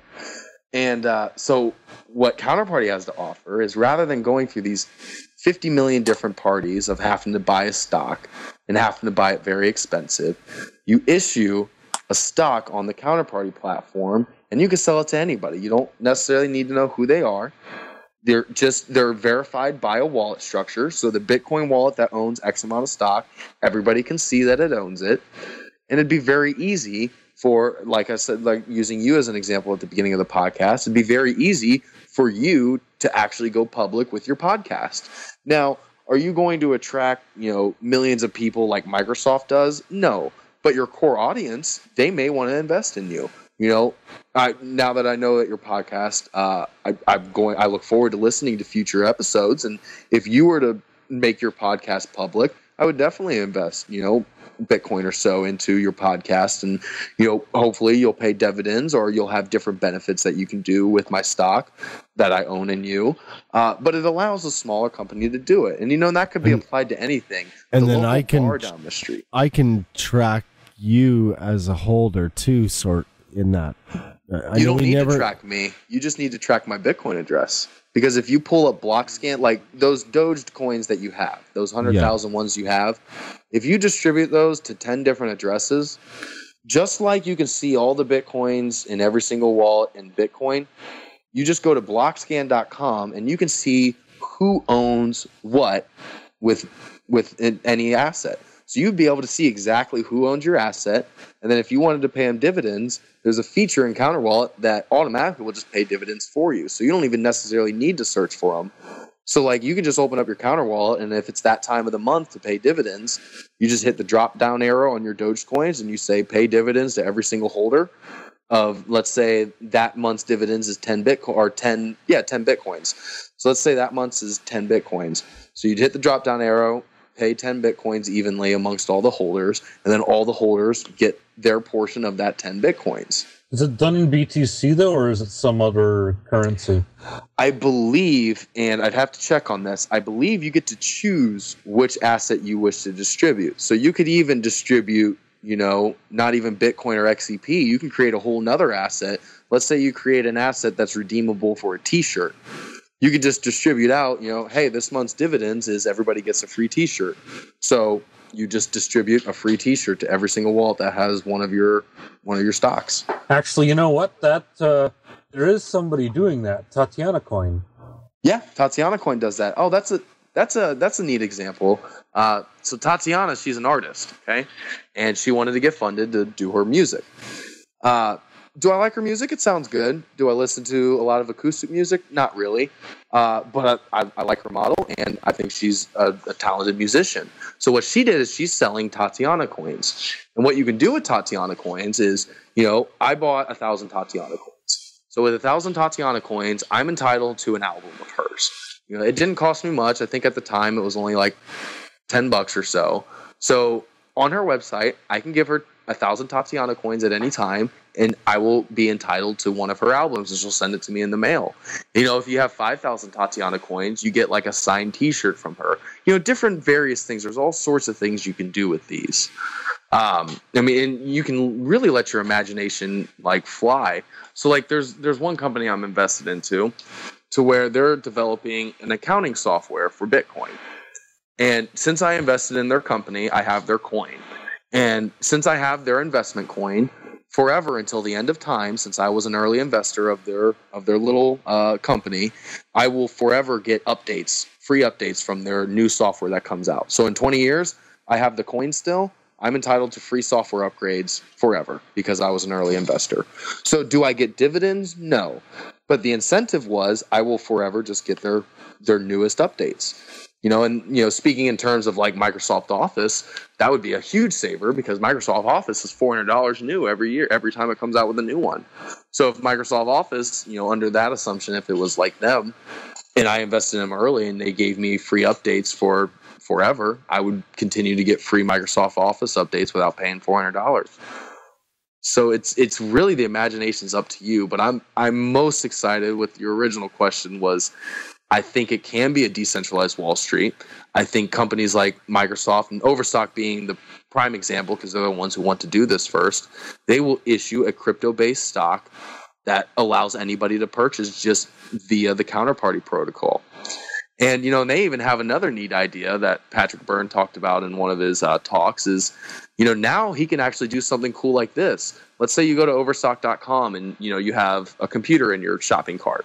Okay, you go to checkout and the computer's going to cost you $900. Well, now they can actually put a prompt up of, hey, do you want to invest $5 in a random startup company? Doesn't matter what it is. You just want to invest $5 random. Sure, I'll invest $5 random in a startup company. And then they can actually put stock from a company in your overstock.com shopping cart. It's just the possibilities are endless. That's with bigger and further integration. That's with bigger and further integration, yes. But the model is there. That's the way the Medici program is going to work once they get it in place, though. Yep. The Medici program. That's what it's called. Okay. It'll be the Overstock.com decentralized Wall Street project. But isn't that already kind of in the counterparty? It is, and you see examples of it, but the reason why Overstock is doing is building off of counterparty like this is because they're running into issues of regulators. If you were to issue your own dividend type of system on your podcast, you still have to go through reporting and reporting to the local government on the dividends you paid and the amount that you brought in and things of that nature. And I don't know how bad it is around the world, but here in the States, it's a big deal. So for example, if I did set up a thing like that and I put in for those coins for radio and I started selling them out to people and they started buying them, so then they're buying them directly from me, right? So that would be posted up kind of on that market, or they'd have to buy them directly from me. Which one would be the better preference? How is that easier to do that with a user? The way we do it is there's actually, once again, there's another project out there that takes care of that issue for you. So we actually don't sell, we have a fundraiser going on to where we'll sell, we're trying to raise 10 Bitcoin for a project that we want to do. And so we're selling folding coins at a premium of 1,000 Satoshis for one folding coin. Now looking on Poloniex, you know, that's definitely a premium. Definitely cost a lot more to buy folding coin off of us, but it's our way of we're asking for donations because we are a nonprofit, but we'll give you folding coin in return just because, you know, at least you're getting something out of it. And yes, it's at a premium, but instead of just giving us, you know, Bitcoins for nothing, we'll at least send you folding coin back. There's this company called Vend, fantastic company. What they do is they have something that they're calling a vending machine. And that's what a vending VNDD and .io. And so what they do is we have a system with them. You know, we had to set it up with them. We got in contact with the guys, and they're really easy to work with over there. And they had us set up in less than a day. So they had us send them. You know, we're selling a total of 1 million folding coins. So they had us generate a folding coin address to where they want to attach the Vend system to. It was a brand new Bitcoin address. So we sent our million folding coin to that address. Then he asked us, okay, what is your Bitcoin address where you want your Bitcoins to come in when people donate? So we gave them our Bitcoin address. So now what it does is it watches that Bitcoin address that we gave them. And anytime Bitcoins are sent to that address, the other address that has all the folding coin automatically sends the right amount of folding coin back to the address that donated the Bitcoin. So, you know, if address A donates, you know, 1 Bitcoin to our fundraiser, automatically within the next 4 or 5 Bitcoin blocks, automatically they're going to have 100,000 folding coins sent to that same wallet that they sent the Bitcoins from. So what you could actually do is you can get in communication with the Vend guys, and you can do a same system. You just post a Bitcoin address on your website, and you say, hey, you know, I'm selling my Dogecoins at, you know, 1 Dogecoin for every 0.1 Bitcoin. And every time somebody sends, you know, 0.2, if somebody sends 0.2 Bitcoins to that address, automatically in their address, 2 Dogecoins are going to appear within 5 Bitcoin blocks. It's another example of a cool feature that Counterparty has to offer. So even the exchange, you don't even have to wait on the exchange and wait for somebody to buy up your order. You can do it completely off the exchange. You can use the Vend project, and you can just have them sent. You don't even need to maintenance it. It'll automatically send it for you. Did that make sense how that works? Sort of. I think I understand. And the one thing that you went over real quick, and we didn't mention it too often, was that people can buy the coins directly from you. Yeah. It costs more, but it's a donation. So that's what, and you're getting coins in return for a donation. So you're really getting something for nothing. Yeah. Which is like, much better. It's better than, like, you know, an ICO pre-mine. Right. You know, there's a lot of non-for-profits out there that say, hey, please donate to our cause. And they don't give you anything in return. We're at least giving a small amount of folding coin. But it is something, and it's also something that we can learn how the Vend program works, because it's a fantastic program for future things that we wish to develop. So, you know, it also gives us some experience in using those guys, and they're fantastic over there. That's another thing I like about the Counterparty community is, you know, all the Counterparty developers on all the different projects, you know, they all work really hand in hand, because they kind of have to, because anything that anyone builds, anybody else can just take, because everything is just compatible. It's all just 100% compatible. I'm so impressed with your coin right now. Yay! It's quite an excellent idea. It brings a whole new meaning to doing some mining. I know people are going to be loving trying out something new. Definitely. Crypto gets so boring trying to doing the same thing over and over, staring at ASIC machines. Oh yeah. Now, just to be transparent, because you are on the dogecoindark, are a lot of your listeners Dogecoin fans? Oh yeah. Oh yeah. Okay. So just for transparency, here I want to give you guys another cool project to learn about. Take everything we've learned tonight, every single bit of it that we've learned tonight, and apply it to Dogecoin. There is a Doge Party. I believe it's dogeparty.io. They took the counterparty project and they applied it to the Dogecoin blockchain. So now Dogecoin actually has its own kind of counterparty as well. It's dogeparty.io for the listeners. It works the exact same way as Counterwallet. It's not as developed. They're a little bit behind on the Counterwallet guys, and I personally, this would be just opinion, but me personally, I like everything being on the Bitcoin blockchain because I feel it's the cryptocurrency of the future. However, I know there's tons of Doge supporters out there, and they do have a counterparty for Dogecoin. So you can do all this asset creation on the Dogecoin blockchain as well. I'll have to try that out too. There's there's so much there just to do just in single coin that don't want to get spread out into too many things. No, you don't, and like I said, the counterparty is being developed a lot more than the Doge Party is, but it is counterparty is all open source. You can technically apply it to any coin that you wish. It's as easy as, well, not as easy as you probably have to be a developer and you have to know what you're doing, but you theoretically could apply it to any blockchain out there.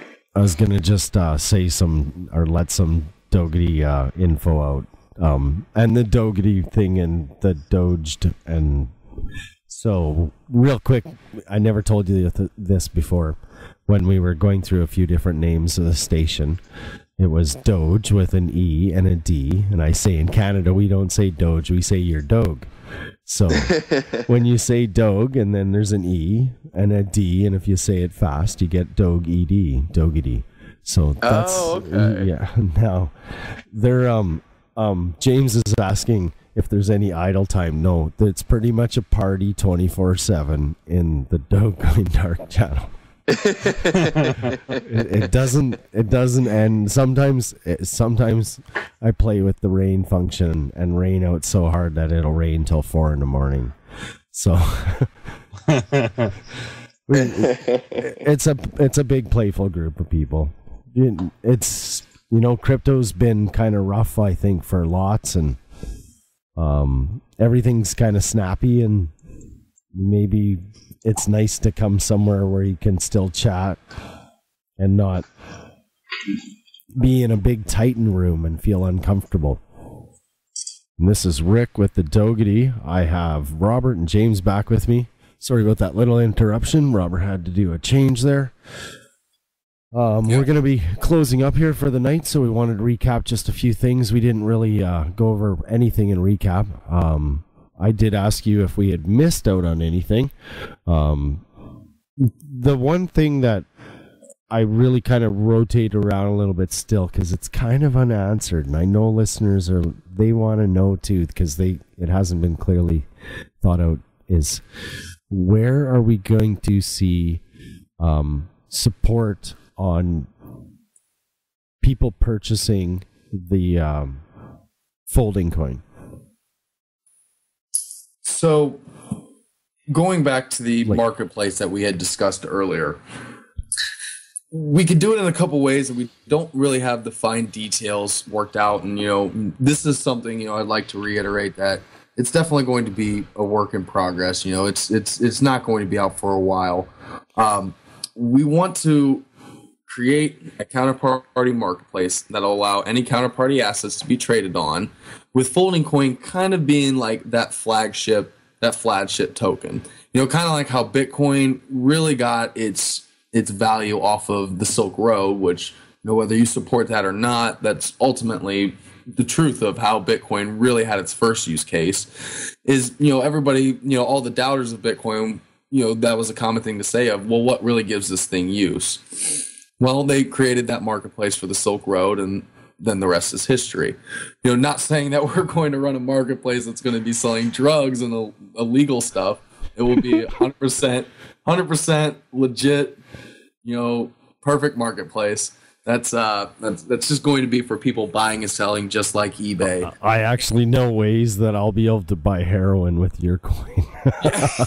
I'm not first. You can buy some heroin. First Stickin taught me, the Guadalupe trader, how when his CXC coin and this cash register system comes out, how we're going to be able to spend any coins to buy anything on the dark nets, and it's going to be so anonymous and everything. It's going to be crazy. I really think that if he actually gets this thing off, it'll create a vibrant market again, hopefully, because I know we haven't talked about anything on the drug side of things, but it is a missed market. That Silk Road is kind of missed.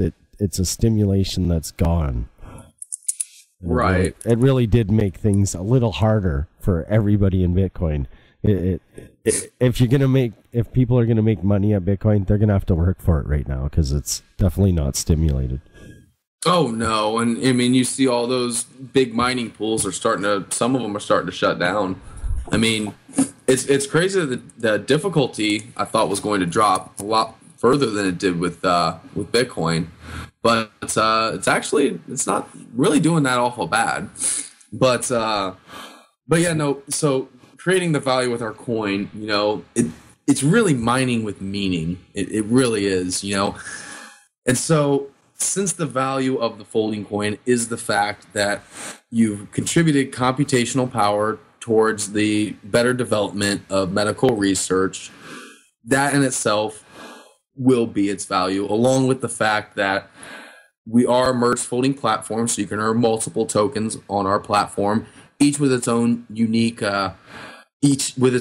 features. So like Powcoin is trying to be the coin for comic books, and is they're making strides with that, and Scotcoin is trying to be the cryptocurrency of Scotland. And we hope we get a bunch of other different cause coins and coins with features that come on our platform, and we kind of be the flagship behind that. But on an eBay marketplace, you're really going to want a coin that everybody has, and everybody's going to have FoldingCoin in comparison to the other counterparty assets. Because if you look at FoldingCoin and the amount of wallets that hold FoldingCoin, it's up to like 3,500. So there's almost 3,500 different unique addresses that hold FoldingCoin. In comparison to some of the other counterparty tokens, I think we might be right behind LTB. Oh, sorry about that. We might be right behind LTB coin and XCP as the most addresses per an asset. So since everybody has this coin, everybody's looking to do something with this coin. No different than somebody buying it off an exchange for 126 Satoshis or selling it for 150 Satoshis. They can use it for goods and commodities.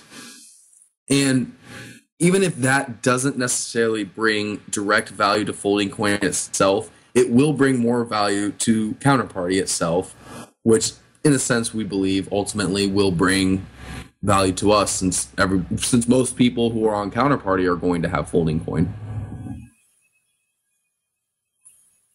Do you have anything to add to that, James?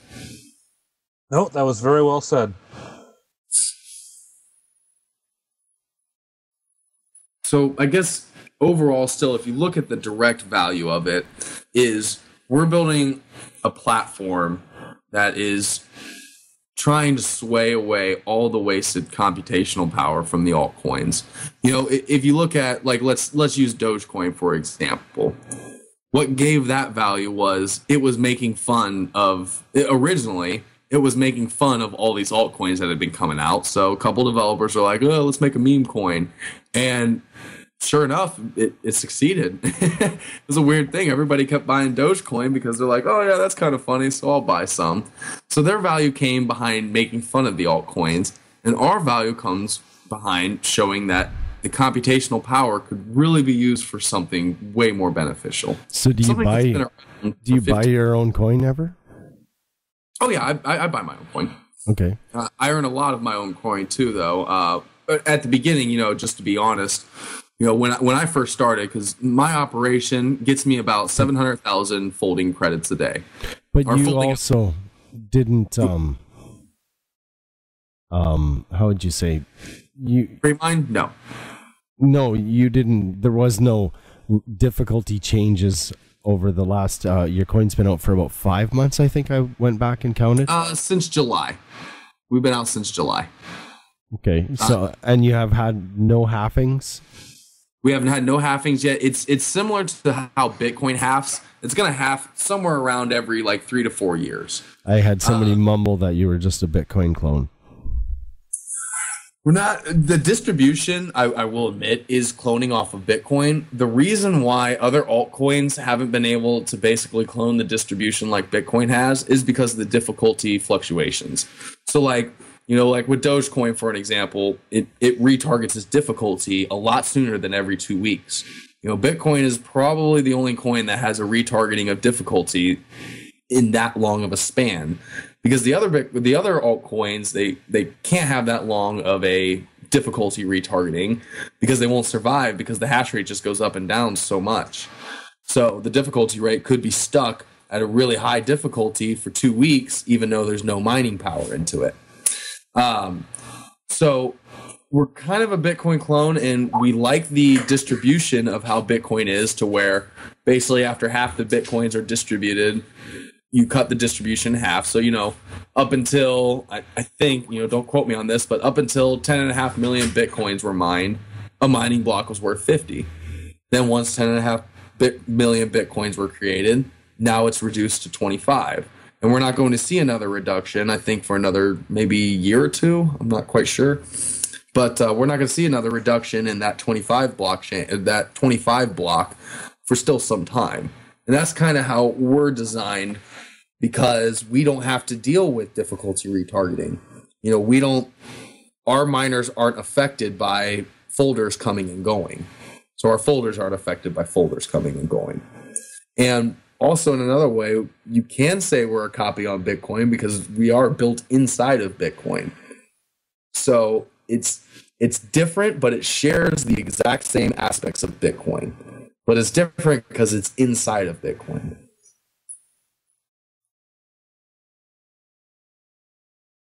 Did I answer anything there, or did I kind of trail? Nope. Perfect. I was looking at my update to the mining block, now almost 50% versus the GPU at 11%. But like you said, Yep. The GPU is going to have a way bigger job. It's probably only going to do 2 jobs a day. Yep. That's probably about right, but those jobs will be worth a lot more than a CPU job will. In comparison, it is still, you'll gain a lot more folding at home credits by using a GPU than a CPU. And the other computer, which pretty much matches this one, both GPUs are within 1 or 2% of each other. The CPUs are exactly half, which is, it's a quad core versus an 8-core. So, oh yeah. You know what, Robert? Did we talk about requiring 1 CPU slot to not fold per GPU? Oh no, we didn't. Do you want to go over that? That's a good point. Yeah. So one little sort of tweak that we noticed was maximizing the folding points of your GPU. You've probably seen that you have a number of folding slots. Each of those little things in the FAH control is called a slot. If you have a GPU and you want it to get the most folding, you need to have at least one CPU per GPU that the CPU is not also folding. And that can be 1 core of a multi-core CPU. okay, so that's fairly straightforward. So if you have a 3-card system, you need to have a quad core running it. That's correct. And the software will automatically do this for you. So like your software noticed that you have an 8-core and you have 1 GPU in it. So you'll notice that you're only going to be folding on 7 of the cores. So the software will automatically do it for you. But the issue that we ran into is a lot of miners, any of the miners who are listeners, a lot of them used ribbon cables, and I had a bunch of ribbon cables because, you know, I would have like 6 graphics cards running on one motherboard, and I would use ribbon cables to get them on there. Well, you know, in the mining world, you didn't need to worry about a good CPU, so I bought a bunch of, you know, crappy little 2-core CPUs that were cheap, and they were like $40. When I got into the folding world, I quickly learned within a month in that my production was a lot lower on those cards because I would have 6 cards running on a 2-core CPU. And since the software, even though it'll automatically recognize that, yes, I have 6 graphics cards, it doesn't have enough CPUs. So by default, it'll just say it's just mining on one, it's just folding on one CPU. So to all the listeners out there that are looking to do this, if you have a multi GPU rig, you need to make sure you have 1 core available per each GPU. And if not, you need to move those GPUs to a different CPU. So if you have a quad core, you can you can only have 3 graphics cards on there, basically. Does that make sense? That makes sense. Okay. So yeah, 1 available for each one. That's good catch, James. Yeah. Oh, guys, I think that was exceptional. I think we got everything super covered there for everybody. I don't think there'll be anybody complaining. You might have questions. You should give your email and your web address again one more time. Just Definitely. If anybody has questions, they can direct them directly to you with your email. Absolutely. My name is Robert Ross, and once again, and my email is rross. That's RROSS at foldingcoin.net, and our website is foldingcoin.net, and you can find all my information there as well. And my Skype is just FoldingCoin is the profile name, and our Twitter account is at FoldingCoin. And James's turn. So I'm Jay Sewell at foldingcoin.net, JSEWELL, and my information is on foldingcoin.net as well. And now, how'd you guys like that? Those guys are great. The Folding Coin. Check it